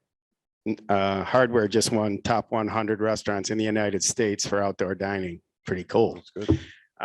6 years ago, I told you I was going to build a real weird building and it was going to be cool. And it's actually come into fruition. You know, everything there was built from recycled materials, and we grow our own everything over there now. These guys seem like they've been a good partner in this community, and they've been, seems like not a lot of problems, and similar to us. You guys have gone again and again to give me more opportunities in this town and to do things. And I've always asked for variances and things, and you guys have let me do it. And I think these guys, I mean, I own all that land out there. I sold that corner to the bank that financed the deal for me to buy it. And before I bought that land, I called this guy up over here and I said, if I buy this land, do not rush me to develop it. You got to give me time to develop this land. And are you going to do that? And he said, yeah, we'd love to have you do that. Yes. And over time, it's happening. We're putting another restaurant in on the other side of the parking lot from Hardware. It's called Fortunato Fish and Oyster. Be another cool gem in the city and another money maker thing to provide, you know, a lot of money to the community. My restaurants right now contribute about 11 to 12 million a year. With that one, we'll be at 15. These guys are contributing. They're in a location. I just walked it today. It's not functional for them anymore. Their business grew. They doubled or tripled, quadrupled because of what happened with the laws in the state. And they need to reorganize themselves and have a better opportunity. And their business is going to grow. And that's more tax dollars for you too. And I can see if these guys have had a lot of problems with the police or things like that, but it seems like they've been, you know, a good partner, like what we try to do. I mean, things happen, but I'm serving a controlled substance. I'm serving liquor. I got a brewery over here. I'm doing things too that can cause problems for people also. It's about who's managing it and how they're managing it. And these guys seem like they're very professional in what they want to do. I love the building. I'm not a fan of the Taco Bell, but I am a fan of the Starbucks. And everything else they're doing. The developer and landlord has been really great to work with me and through Mike and all of us together. And I don't have a problem at all with it. I mean, I think it's a sleeping giant that just goes about their business. They're open from 9 to 9. They don't really I don't think they'll cause any problems to the area. I mean, I think some of the stuff we bring to the area probably will cause more problems than that, especially with another restaurant there. And our plans are to move the brewery into that hop farm and open up a entertainment facility there for weddings and things like that, which is also going to bring another element to, you know, that area that could cause some problems too. You know how people get at weddings and things, so things can get out of hand. But my point of being here is that I have a lot of land around there. I own most of it still that's out there. And I have really no problem with what's going on with this development. And I think it's turning into be something really nice. A few years ago, we had somebody that was really adamant about putting a gas station with a truck stop and diesel fuel. And I called the village and said, I hope the hell you guys are not supporting this, because I'm going to fight it with everything I got. I'm not bringing that to this corner, to this community in this area. I go, they'll just be awful. And the uses that they brought together here, I mean, this last one, I didn't know about in the beginning, but once I found out about it, I actually went and toured a couple of facilities, and I think it's just a really easy to run, nice business. It's got some different things involved in it, but the way they run it and the way they manage it, I mean, what would you want that's better? And the amount of money that it dumps into the community on the same time, it all comes down to, yeah, it's a special use, but who's managing it and what is their history? And you guys already have a history with them. So it doesn't seem like you'd want to, you know, push them away or not work with them, because they've been good, you know, partners so far. And that's what we try to do too. And hey, there's ups and downs with everything, but we've always tried to be a good partner for the community. And I'm only here just because I don't see why it shouldn't happen. You know, I just want to give you my opinion. Thanks. All right, thank you. All right, next, Tim Worth.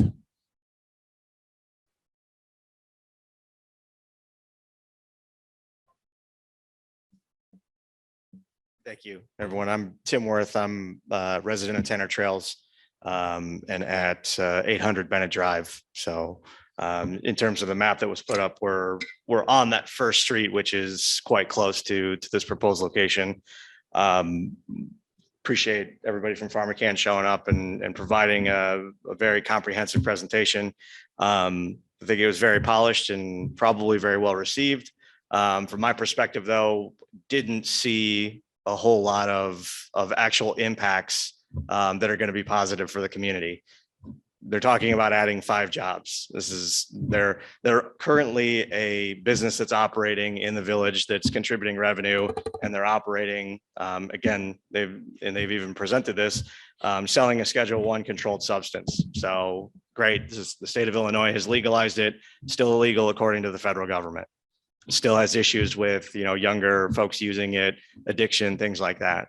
From that perspective, they're currently operating at a facility that is probably the best place to possibly put it, across the street from the police department. If there's any issues, there's immediate response. There's oversight. There's always, squad cars in the area. So if you're going to put, a business like this, where better to put it in the community than immediately adjacent to the police department. We're talking about, the potential, the selling points are, we're going to add jobs and we're going to add tax revenue. Well, they're already operating. They already have jobs that they've provided. So we're talking about maybe adding 1 or 2 more jobs. And that's our selling pitch to get this approved.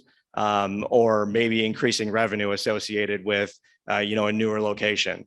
One of the things I don't think that factors into is what happens, with the city of Aurora. There's a city of Aurora, they're going to be opening cannabis dispensaries there as well. And, what is it, what happens to this location if we move the location here and now all of a sudden there's another one on Orchard Road in between Aurora and there, are they still going to drive the impacts that they're saying, or are their sales going to be exactly what they are? And now we've taken a location that was operating near the police department, that had great oversight, that was contributing the same number of jobs and the same amount of tax revenue. And now all of a sudden we've moved it away from that safety and in a business district where it's not immediately close to houses. And we've put it closer to our houses, closer to our schools, closer to our kids. I mean, to me, it seems like, there's a lot of promises that have been made, but I'm not so sure that those can be delivered on. And from my perspective, I drive by this intersection every single day of my life because I live in Tanner Trails, and this is exactly how I get into my neighborhood. So I'm going to be driving by a dispensary now every single day for the rest of my tenure that I'm living here in the village. And to me, it just seems like it's an opportunity to, potentially increase the bottom line for $1 billion company. And it's putting our communities and our kids at risk. And I just don't think it's something that to me makes a whole lot of sense. So thank you. All right, next, Harold Thielman.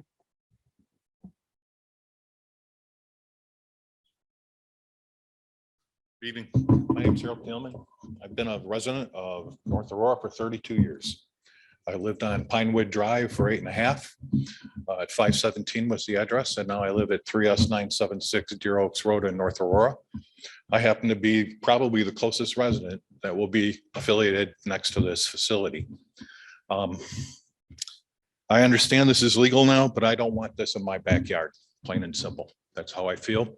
I think there's a facility. I'd like to exonerate Mr. Worth and what he said about working on Route 31 in North Aurora that works well. And I agree with him that there's a police department across the street. One thing I'd like to say is that the sales tax presentation that was mentioned to all of you, that's a great thing, 25% increase in sales tax, what have you. But I think there are other things that need to be considered. One is I see students that walk that road every day. I see traffic on that road. I've lived, for 24 years at that location. If you come to my street and try to exit onto Tanner Road at 7 o'clock in the morning, there's a line and I have to wait considerably 4 or 5 minutes. In the afternoon, same thing. Okay. So I'm worried also because Starbucks is coming in, which is, I wasn't aware of that until this evening. Okay. But if you go to a Starbucks that's on Orchard Road at any time of the day, you'll see traffic there that's backed up. And I'm very concerned that that's being overlooked right now. There's a 4-way stop there. Okay. I've seen cars that run that stop sign. Okay. It's an observation and I live there. So I'm very well aware of what goes on. Okay, one of the things that I wanted to bring up though, is the presentation that showed the building and the rendering there. It's a great rendering. But there's a location that is south of Dunkin' Donuts that was formerly going to be built an automotive facility. I don't know if it was storage or what it was, and that's a great location. That's on I-88. That gives them Orchard Road access. That gives them an exit on Deer Path to come across down to Ice Cream Drive and enter 88 or enter Orchard Road. It's a great location. It's a large location. Okay. And it's unfortunate that that person that was trying to develop that property back in 2008 had to bail out of it because of the economy going so south. The other thing, is there going to be a traffic study? I mean, it's easy to say it, but take a look at the facility where you're talking about. The hardware store, great place to eat. Love that place. Okay. But now you're going to bring in a Taco Bell, a Starbucks. You're going to bring in this facility. Okay. There's going to have to be a stoplight pretty soon at that location on Tanner Road and Deer Path Road because the traffic is going to be large just due to those additions. Okay. Say what you want. You know, maybe the 24 spots or whatever they said for parking is going to be there, but there's people coming in and out and there's going to be more growth there. Okay. I know it. I've seen it. I've been to these meetings plenty of times to talk about the buildings that occurred behind me and to help, support those. But anyway, that's my 2 cents. Thank you very much for allowing me to come here and express my opinion today. Yep, thank you.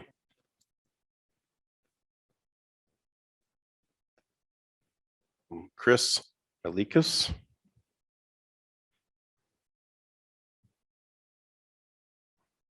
Good evening. I'm Chris Alikas of Equity, the developer for the overall project.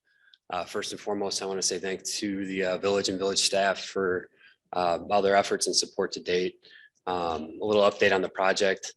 We modified the PD almost about 2 years ago, I believe. You're talking to Mike a little closer. Sorry. You can pull it up.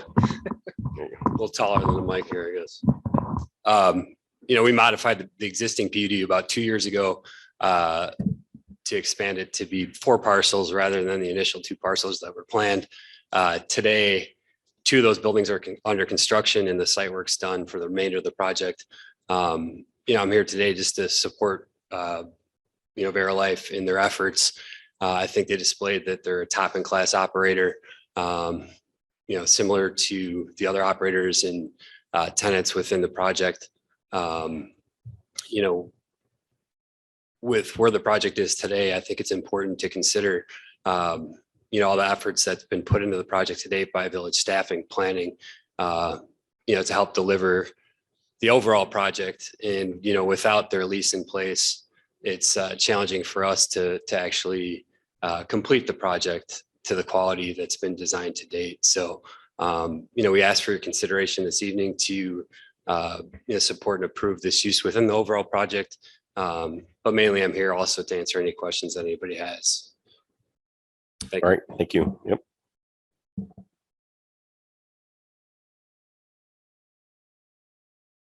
Yep. Dave Weekman. Good, okay. Tony Ferrio.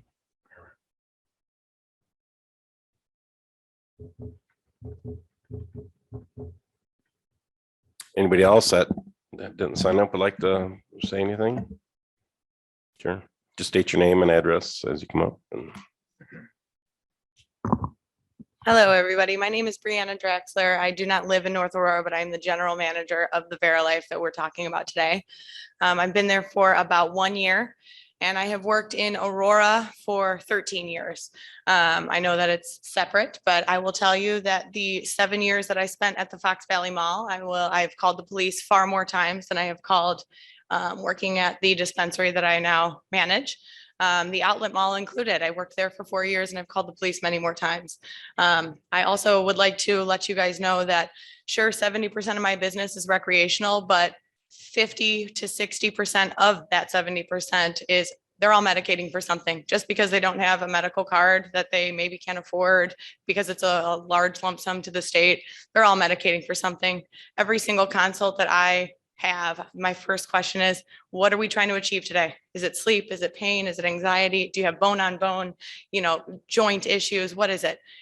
I would say about 20% of the people are just looking to have a good time. It's not as I think several people back there were saying that, it seems like people are just trying to get high and it's just a scheduled one narcotic, but the 50 hours a week that I spend in my store, 85% of that I'm on the floor and I'm talking to these people, and we are improving people's lives through cannabis. I hope that you will consider our request to relocate, and I thank you guys for your time. Thank you.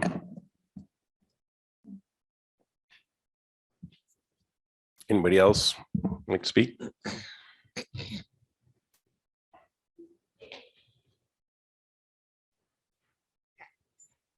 My name is Paige French. I don't work for the dispensary, but I am a medical patient there. And Can we get your address too, please? What was that? Your address too. 694 Carlisle Court, Sugar Grove. And what medical marijuana has done for me is, so I have PTSD from childhood, and cannabis has been one of the only things to really subside any flashbacks I have. I just can't believe the amount of things that it has done for so many people. There's just so many different strains, so many different ways of consuming it, that there's just so many possibilities. I've met many friends who have say all the things that medical marijuana has done for them, but I truly, for the past 4 or 5 years, it's kept me on track. So keeping me away from flashbacks, anything like that, I will 100% say that medical cannabis has significantly helped my PTSD. And while I may not be a veteran, I am, childhood abuse. So I think it really could have a lot of benefits for a lot of people, not including just me. All right, thank you. Thank you.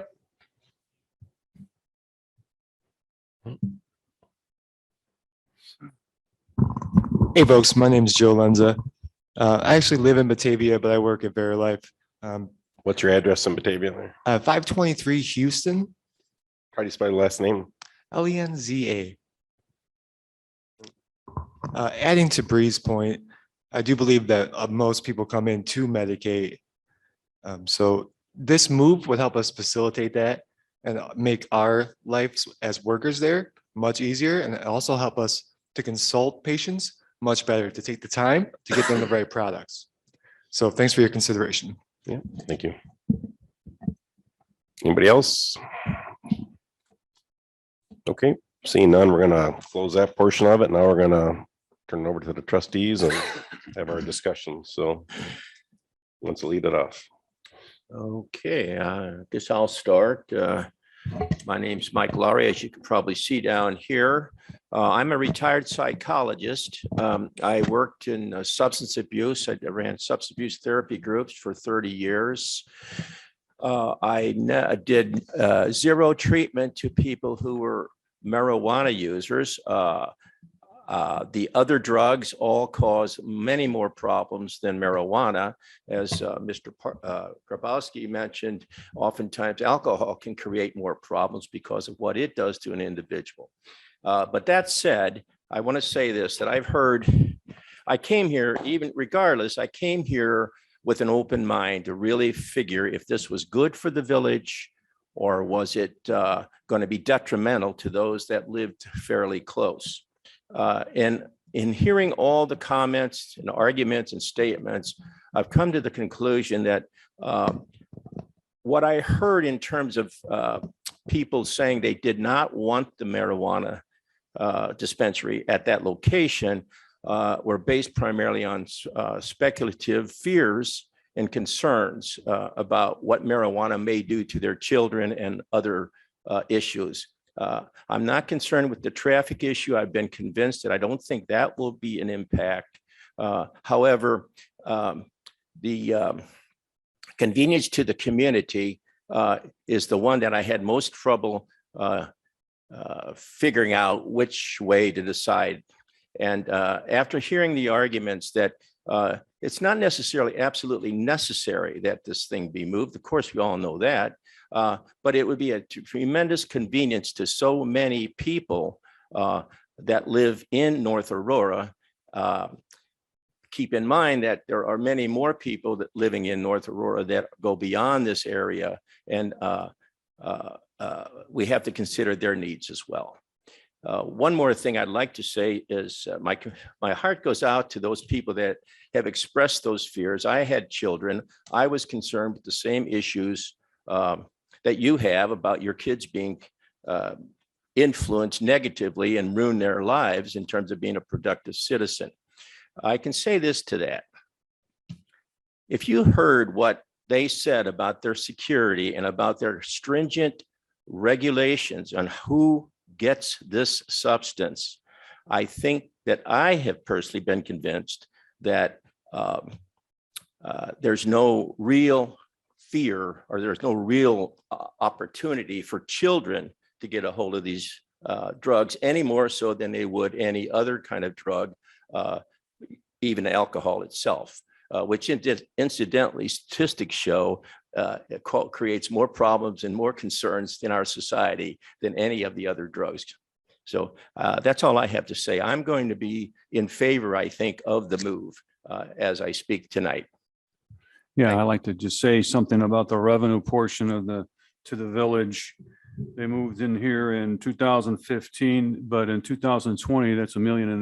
That's $500,000 a year in revenue they're bringing to the village with zero incidents as far as listening to the chief. We have these huge water works projects that we have to complete.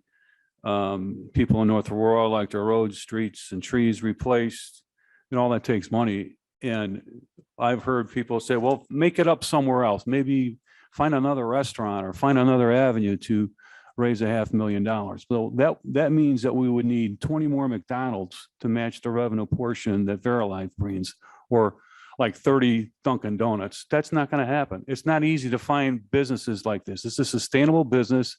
They're an asset to our community. And I'm totally in favor. And I agree with you, Mike. I believe there's more problems with alcohol than marijuana. One thing I should probably note is that as far as the standards go, the way the courts look at it, there is no one controlling standard. It's kind of a balancing, you're weighing, it's possible that you could find negatively on some standards, positively on others, and in, weighing all of it, you come out yes or no. So, obviously focusing on standards that that seem to jump out and that seem to be relevant is important. But overall, it's not like it has to meet every standard. It's a weighing or a balancing of the standards. I just have a few questions. Mike, maybe you can help me answer some of these. Is there, maybe I missed it in the presentation, is there a buffer? What is the buffer for residential away from this type of a?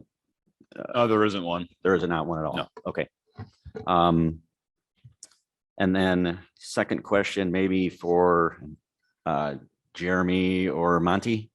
I think it was Monty that mentioned you guys visited or located 17 other properties in town and had to cross many of them off for various reasons. I think Monty had said that there was a couple others that were possible that would meet what you're looking for. Just curious what those were, or why are those not being considered? So I can really quick, I'll start and maybe Monty can fill in some blanks. One of the challenges associated with cannabis is that oftentimes large retail developments like like a Woodman's, or Kohl's as the primary tenant of that big thing, there's a restrictive covenant that says no cannabis businesses or no unlawful businesses. Now, from my perspective, if that we have challenged that whole no unlawful activities, meaning the deed restriction for the entire development has that. We've challenged that in other states because from my perspective, any law that has gone through both chambers of the Illinois General Assembly and been signed by the governor is a lawful business. And I'm willing to go ask a state court judge that question. But there are others that would try to remove that to federal court and litigate it otherwise. So that's the kind of thing that makes this even more challenging than one would think, because not only do we have to find a location that is in the correct zoning, doesn't offend the buffers from sensitive sites like parks, houses of worship, daycares, et cetera. But then we also have to find a landlord that's okay with the use, or in the development, if there is a restrictive covenant saying, well, there's one department store, you can't put a second department store here. There's one CVS, so you can't put a Walgreens here. Those restrictive covenants make that footprint availability to us even smaller than you ordinarily than it would be. Monty, maybe you can talk about some of the specifics that we had to deal with in terms of looking for properties here in North Aurora. Would that be helpful? Yes, please. Yeah, and just to touch base or just to add to Jeremy's comment, in that, for example, North Aurora Town Center, not only do the North Aurora Town Center have tenants within the center that restricts our use within their leases, there's also deed restrictions and easement restrictions on that, as well as FDIC insured debt on the site. So that's just one example, but many, we come across a lot of those for a lot of the sites that we use and across the 17 that we've looked at. So to add to to answer your first question, the only really other viable location for us was, I believe it's 255 Genesis Way. It's the Duncan Center there. We did tour that site. It's about, I believe they can make about 6,000 square feet for us. We did not personally like the visibility and access of it. It wasn't great for our customers, patients, or employees.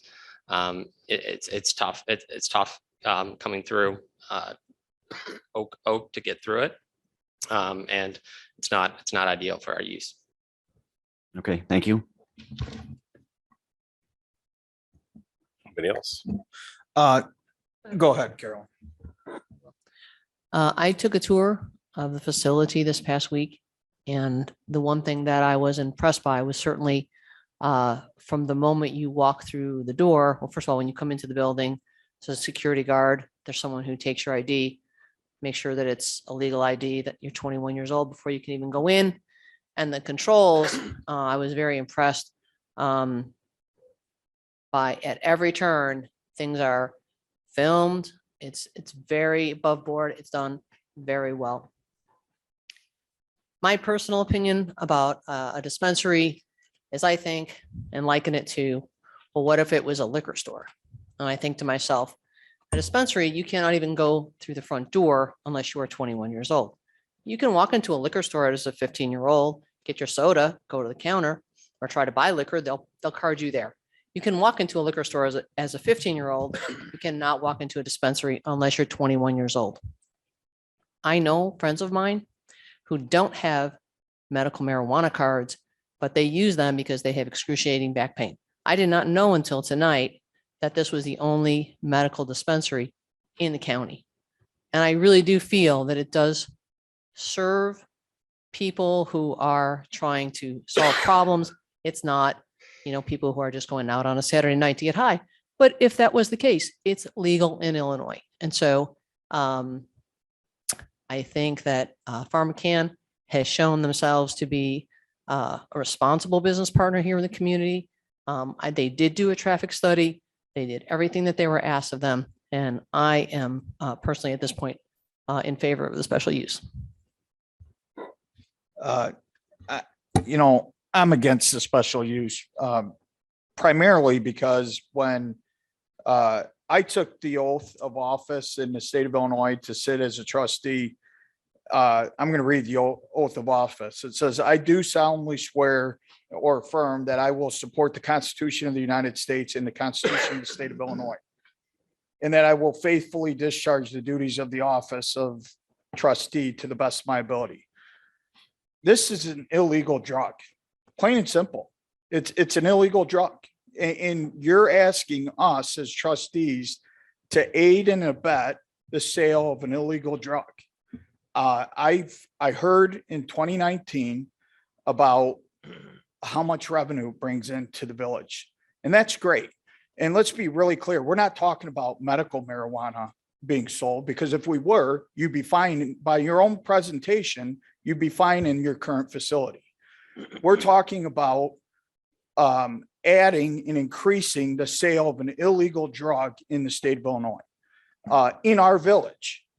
And $3 million or $1.5 million to the village over a 3-year period equates to $50 million to Verilife. And if you're going to increase that by 25%, that's even more profit. So it's not about, you can make your presentation pretty and you can do all the things to try and convince us that you're creating a public service for the people of the village of North Aurora, but that's not true.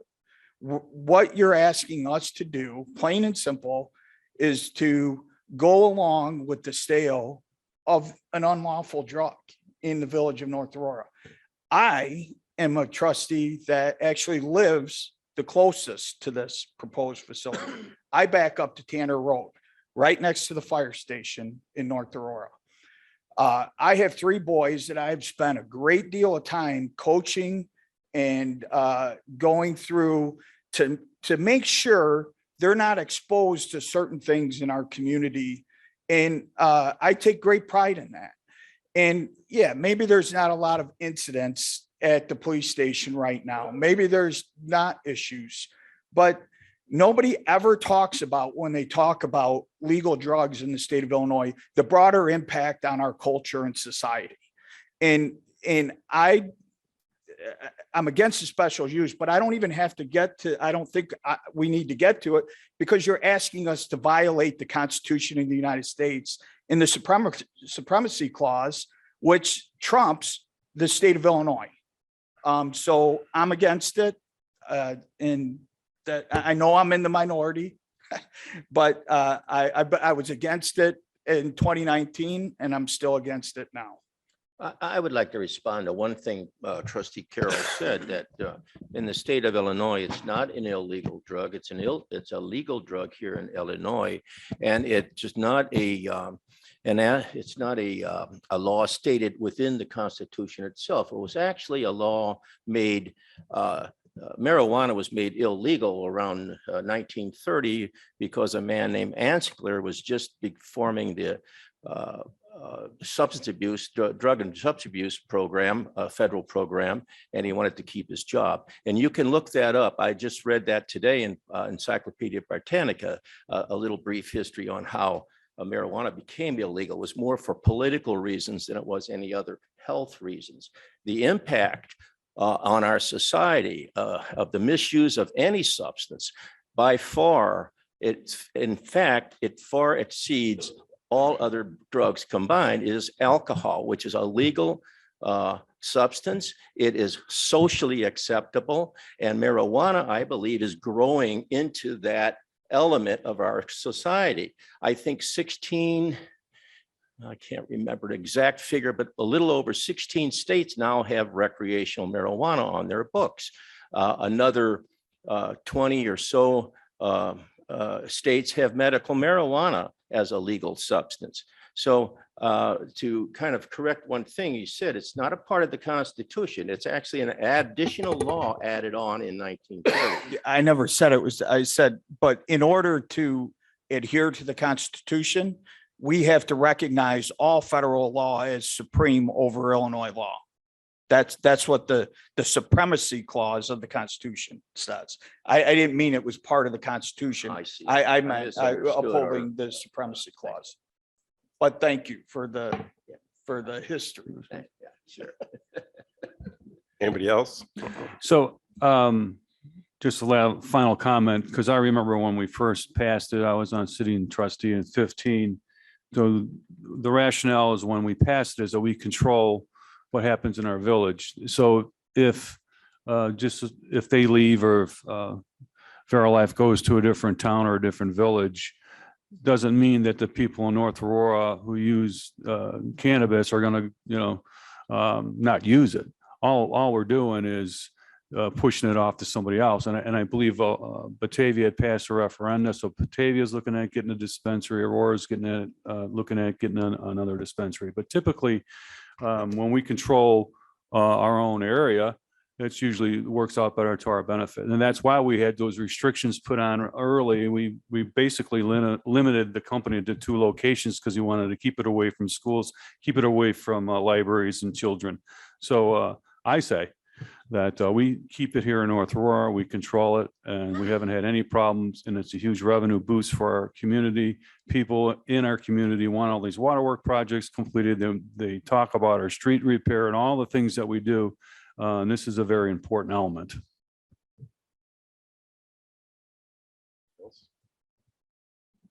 Well, I've been a resident for 60 years here, good old North Aurora, and I live out in Tanner Trails myself. So some of the issues that brought up, and this is just my opinion, just like everybody has one. I don't really feel it's going to really be a hindrance out there.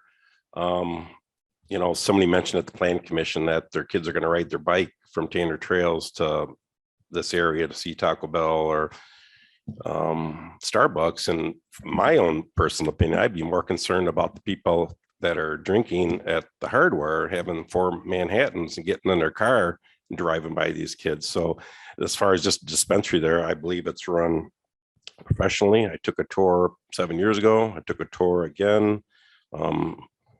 I do think the traffic, I think that area was built there for traffic. We have double turn lanes coming off Orchard Road. We want commercial, I hear it all the time, taxes. I want a snow plow on every street and a policeman at every corner. And that doesn't come for free. Okay. But not everything is about money either. And I get that there's got to be a balance there. But Turner Trails has a sewer project coming up, $1.3 million. It's got to come from somewhere. This money does go into our projects, our capital projects. So, but yeah, I'm comfortable with it being there. I think, like I said, it's got good security. I think other than the name, and I would think if I drove by, I thought maybe they sell tea or it's a yoga place or something else. I wouldn't even know what Verilife is. So that's kind of where I'm at. Will it be perfect? We have problems at Woodman's. Some of these security things that was listed here, the 4 buckets you mentioned, we have those buckets at Woodman's. They have the same security type setup, cars, parking lot, the banks, Old Second Bank security, so it's maybe it's a stigma, having it there, but I'm comfortable with the words, where they're proposing. So anybody else? Yeah, I want to just say something that I think is kind of ironic, because when we first, following up with Trustees Gately's comment, in 2015, we were very prudent and very, very cautious and conservative and made all kinds of very tight restrictions on where these places could be. And ironically, that has more or less been the factor that's ended up with the place being where it is at this time, you see. So our restrictions have actually, that's the place, one of the few places here that we can maintain this business and keep it that does not have other limitations to prevent it from existing in that particular location. So I think that's kind of ironic that the very stringent restrictions we put on it in the beginning are now coming back to kind of make this a difficult process. And my heart goes out to those who are concerned, but I'm going to say this and go out on a limb and say, I have a strong suspicion that your concerns and your fears are not going to be realized, that you're going to that place is going to function and you'll not even know it's there any more than you do for Taco Bell or a Starbucks or a hardware restaurant. So that's kind of all I have to say. Thank you very much. Anybody else? I was just going to say that based on just on the special use criteria, I think that that this business fulfills, like Kevin said, doesn't tick off every single box, but I think for most of them, it does. I think that it is in keeping with the commercial corridor. That's what that area is for. And I think the gentleman's point back there is he's more concerned about the traffic at Starbucks. I would agree. Starbucks is going to bring far more traffic problems, if any, than the dispensary will.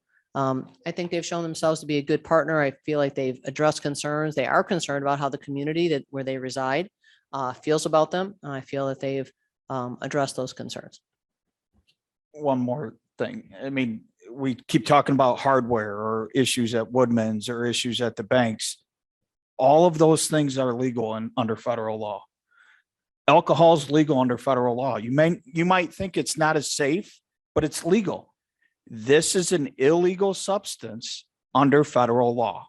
That's all. I don't think there really needs, I mean, everything else is irrelevant. It's illegal. All right, thank you. Steve, what do you need from us? Anything else? Good where we're at? Mike, do you need anything else? No. All right, thank you. We're gonna move on. Mark, sorry. Oh, no. Yeah, go ahead. Yep. Yeah, just come on up. Come on up there, Mike. Have you had many arrests related to marijuana? Just You want to state your name again? Just we're recording this, so we have it all. I think you're on. Yeah, you're good. You're good. Have you had many arrests related to marijuana? As From far as, Fairlife? like intoxication, like you No. would? Okay. Good, thank you. Thank you. Okay, moving on to item 2. Steve, pedestrian signal at Randall and Dogwood. Thank you. Mayor, item number 2 on the agenda tonight is pedestrian signal at Randall Road and Dogwood. This actually started a while ago. I know we had at least one person come to a board meeting and mention that there wasn't any way to have a pedestrian signal, a signal being one where you actually head in and tells you walk, don't walk, in between Orchard and Moose, sorry, where they kind of meet at Randall and then all the way down to Oak. So at one point, I think the board had mentioned it might be something worth looking into. I know we've had a resident or two also bring it up. I know personally someone's brought it up to me also. So here it is. We put it in the budget, brought it up, but this is kind of a unique project. So a lot of times when we have money in the capital budget for a project, we'll just go straight to bid and bring it back to the board to review the bids and everything. This is a unique project and the dollar amount is pretty high for a crossing. So we just want to bring it up. Normally something like this would be brought up in a road program. We're going to pave the road. Now is the time that we're going to rip that road up, put some signalery in and signalize that whole intersection for pedestrians. We're at this point now that we just want to make sure that the board is comfortable with this and we want direction on whether or not to move forward. Thanks, Steve. Thanks, Mayor. As Steve mentioned, this request was brought up by residents who were interested in having a convenient and safe crossing of Randall Road. The closest pedestrian crossing from Dogwood and Randall would be Oak Street, and that's about a half mile away.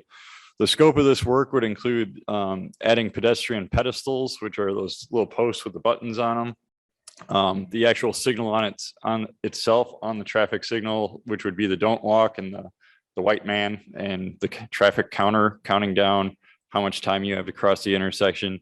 It includes striping the intersection, removing and replacing some sidewalks so they become ADA accessible in the area, and then potentially upgrading a little of the components in the controller of the traffic signal itself, because that is an older controller and it is coordinated through Kane County Department of Transportation. So there is some interaction between us and them on that interconnect so they get the timing right with all the signals up and down the Randall Road corridor. So you're not stuck at one light and then you go through the next and you're stuck again. It kind of provides a continuous pass through on the corridor. So the total cost of the project, including engineering would be roughly around $105,000. The cost of the engineering came in at about $45,000 from EEI. That includes a component of that engineering, which is $24,000 for construction supervision. There's a chance, should we hire a construction engineer prior to this project getting fully designed and constructed, that $24,000 could be absorbed by the village, or the cost of a village employee supervising the construction management itself. So the overall cost of the project would range between $84,000 and $105,000.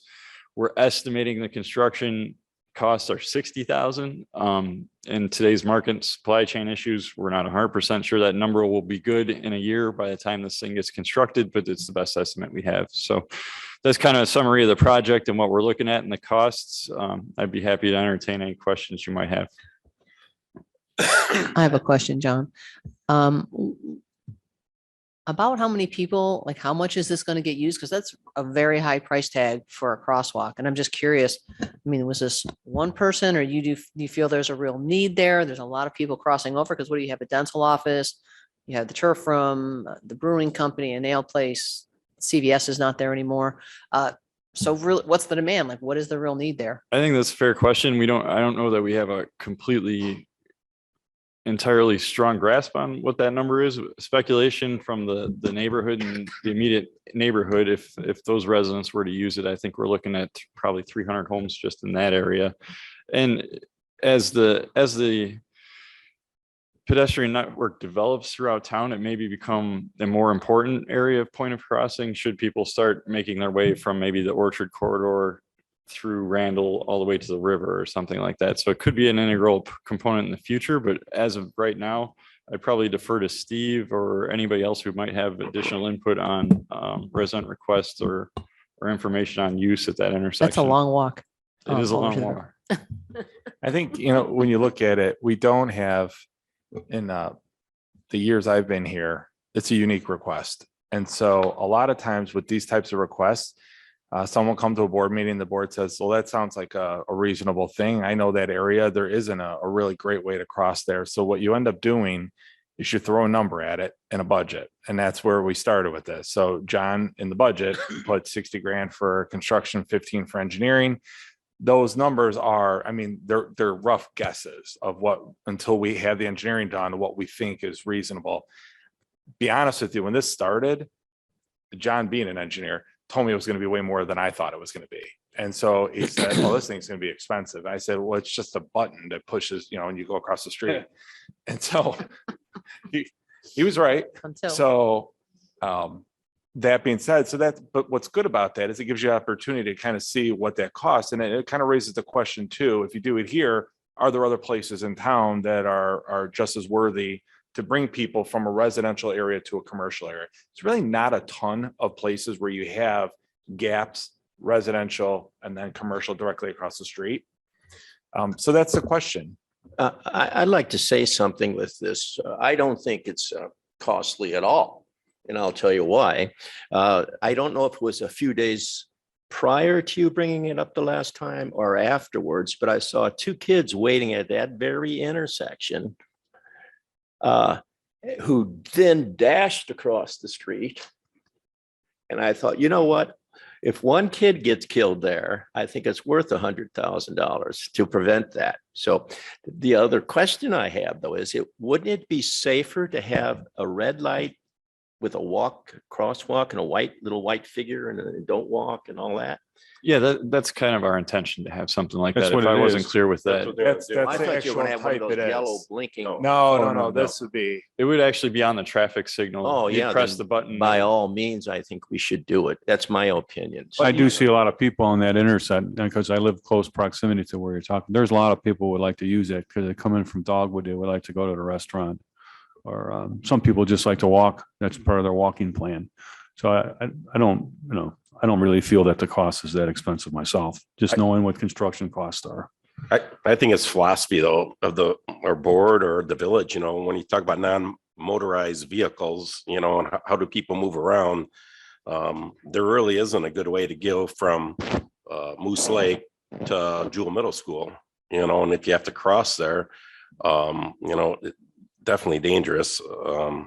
So I've had a few people ask me, I think a few asked Mr. Bosco as well about it, and they were kids. I think I was at one of the Boy Scouts things, and that was one of their concerns is they travel that way, and what do you think about it? And that's like, it's really true. You got Randall Road and Oak Street to get across, which is just as bad. I think you get halfway across and the light changes. I mean, you take your own, it's I risky think there. you have to also look too, Mayor, to what you were saying is you have to look at the road itself. Randall is one of our few roads that is extremely wide. Mhm. So that's more lanes to cross than Yeah, most right. roads in town, and the speeds are high. And so you have to kind of weigh that when you make your decisions. Yeah, Bridge- I'm in favor of it. I don't think, I was just gonna say a bridge would be nice, but well, to your point, maybe kids will ride their bikes now from that subdivision to grade school. And Mike, you're right. You're absolutely right. That if one person gets hurt there, it's worth the 100,000. It might be worth looking to seriously at the staff level of identifying maybe a couple intersections that are like this in other places of Mhm. town. This is the only one, like I said, Randall, I could be wrong, but I think it's 5 lanes there with the turn lane in the middle. So it's at least 2 and 2. And then they have a wide shoulder too, I think there. So I don't know any other place off the top of my head that's similar in nature, but if we looked, we might be able to find another one. Orchard Road is Oak one, and Oak Hill. Orchard.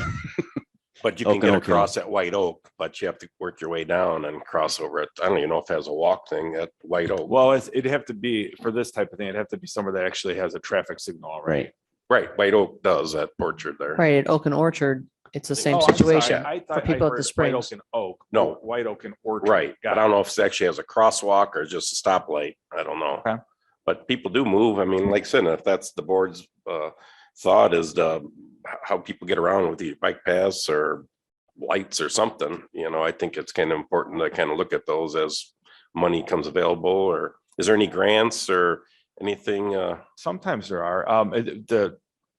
Like I said earlier, the time you really want to do it is when you're actually doing road program stuff in that area, because John will tell you there's certain state programs where you might actually get awarded funding or a better chance at getting a grant because you're incorporating pedestrian friendly signals into a road program. Yeah, no, I love this idea. I think we're forgetting too, kids that live east of Randall want to go visit their friends that live west of Randall. That's the only way to get there. Like Mike said, one life is worth 60,000, 100,000, or whatever it is, more than that. So big fan of it. And I should mention too, the cost, we are hoping they will go down because, we actually did advertise the engineering position already. The first wave of applications and the job market is really strange right now. So we didn't end up with anybody that we chose to interview at that time. So we're reposting it again, and hopefully we'll get some candidates. And if we do, that'll cut the construction engineering portion out. All right. Item 3, Steve. So item number 3, it's coincidental that you just brought up the Boy Scouts because item number 3 is kind of generated by our local Boy Scout troop. So someone approached us. We've had our new logo for probably about 7 years now, and no one's ever requested to use our logo in any merchandise or anything that they would like to incorporate it in.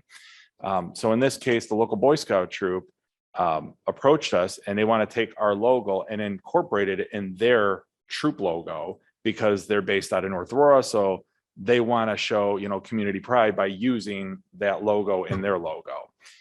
So when it came up, and the first thing we said is went to Kevin and said, okay, it's probably trademarked, we have the rights to our logo. So if we ever were to allow someone to use it, we would want to set parameters on how it could be used or who can use it. So with that, we were going to bring the Boy Scout request forward, and we decided to bring that in a couple weeks instead. What we rather did was go back and actually create a quick policy. And so the policy is brief. It's not overly legalese. It's just simply sets parameters. And then on an individual basis, the board would review. So I'll go through it real quick. Just a couple of the talking points of the policy. Some of the highlights are, it limits it right now, and it might be too strict because I think we call it, or this was the one catch after the packet went out. And I said, if I had to redo this memo, I would have probably said, the first thing is it says it's limited to non-for-profits with a physical presence in North Aurora. I think non-for-profits might want to be extended to community groups because not every community group is always a non-for-profit. And I could be wrong on that, but I thought that that's the case, that you might have a community group, like technically a Boy Scout group might not be a non-for-profit. They are. Are they? What is the Lions Club? Isn't it? Okay, some of them are charitable organizations, so I'm not sure. Well, that would be a category of not-for-profit. Dave Weekman's involved in the Boy Scouts. Oh. Yeah. No, it's Just nonprofit. introduce yourself and your Yeah, address. it's nonprofit, Steve. My name's Dave Weekman. Address is 415 Bennett Drive in North Aurora. I was asked to be here to answer questions on this very topic, just to bring up things. And obviously, what we're looking to do is to incorporate our the North Aurora logo and make it the partnership that we believe that we are. We are a nonprofit, although with a nonprofit, you do have profitable entities, meaning that we do fundraising and things to encourage our programs and to do things that we give back to the community with. Some of them may be as simple as work that we just do for the community itself. Some of it is fundraising that allows our boys to do and grow and be part of the community and move on. We have recently just, gotten through and we're on our third Eagle Scout since our incorporation back in 2014. So obviously we're trying to do things and we're very proud of North Aurora. We're very proud of this community. We would never be using the logo as a vehicle, at least speaking for us. As far as other nonprofits or charitable organizations, we would never be using the logo as a form of a moneymaker for us. The purpose and the intention of the logo use for us was to create what we call a Class B t-shirt, which is something, or a sweatshirt that our boys can wear in a non-formal use. Also we have been putting money and raising money to prepare a trailer. So we can put a logo on the side of our trailer to represent us and our community. So that's the type of stuff that we're looking to use the logo for. We had no intention of actually selling it. I mean, obviously, if I have to sell a sweatshirt, I'm going to be selling it at the cost that we're purchasing it for to our members, but it's not going to be a money-making situation for us. Sure. So, I mean, like I said, I'm sorry if I was wrong about that, but I just want to make sure if it wasn't relative to the Boy Scouts, it's any community group. I'm not sure every community group is a non-for-profit. So I didn't know if you want to limit it to non-for-profits, that's fine. I just want to make sure, because now would be the time to make that change before the next meeting. Steve, what's the difference between a non-for-profit and a community organization that doesn't make a profit? It could just be a service group, a group of No, I am people who asking. wants to. Probably What's how the they're difference incorporated. between So- non-for-profit? Is the not-for-profit a Yes. legal term? Yeah, so we're Yeah. getting into legal terms. So let me Right. just try to clarify Yeah. before we Oh. get too far into the weeds.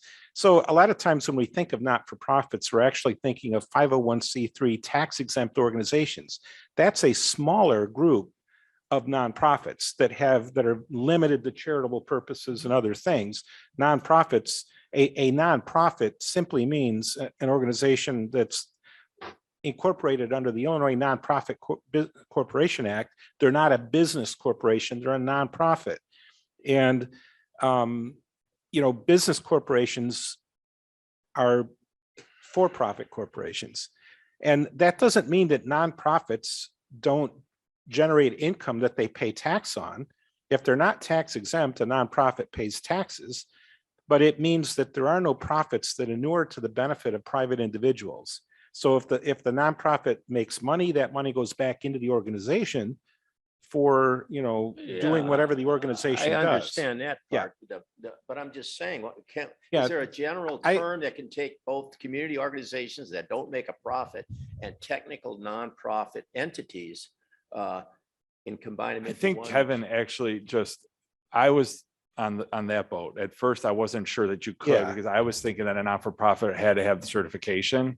But I think what Kevin's Yeah. saying is the way he defined it in the policy leaves it more open to basically, I mean, technically the village, in certain aspects, government entities could be considered not-for-profit, I would assume, to some degree.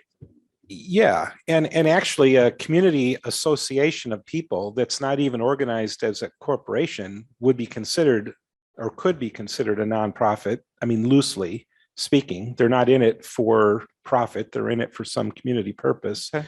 So I think that term incorporates, I think if we expand it to for-profit entities, now we're getting into a completely It different was animal. never, yeah, it was, Yeah. was never meant to be for Right. profit. Yeah. Steve, But- is this going to be an ordinance that, you know, I adore the Boy Scouts and what they do. And I think it's great that they want to use the logo.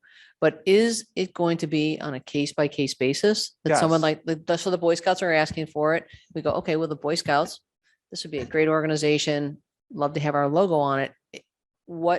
On what basis would we, in the future say, well, maybe we don't think this is a great idea? And do we have some leg to stand on? Yes, so the policy, it's got just a few bullet points and of course I tripped up on the very first one because I want to make sure we got it right, but we do. So we got the non-for-profit, then all requests have to go to the village board on a case-by-case basis. So each one gets approved by resolution, meaning the board actually has to take a vote. And because you're giving up the rights to our logo to somebody, so you have to have a vote for it. And then the logo must be presented to the board and how it would be utilized. Also a description of the intent of what that organization was looking to do with our logo would also be there. Cannot be used for political purposes. It cannot be used for in any way as an endorsement of the village. And then basically we have the ability to go back and revoke that privilege to use the logo if someone ever got it and then we said, oh, we don't like the way they're using it. The village board can then vote to remove that right to give it to them. That's the basic policy. The goal then would be to take this policy. It would be approved by resolution. And then what we would also have is on the 15th, literally probably back to back, is I would put the Boy Scout request immediately after it. So once the policy is in place, then the very first thing you do is vote on the Boy Scout issue. So that's it. Does anyone have any questions about the policy or any concerns? So basically, we're just granting a license to use it. So I just, Fantastic.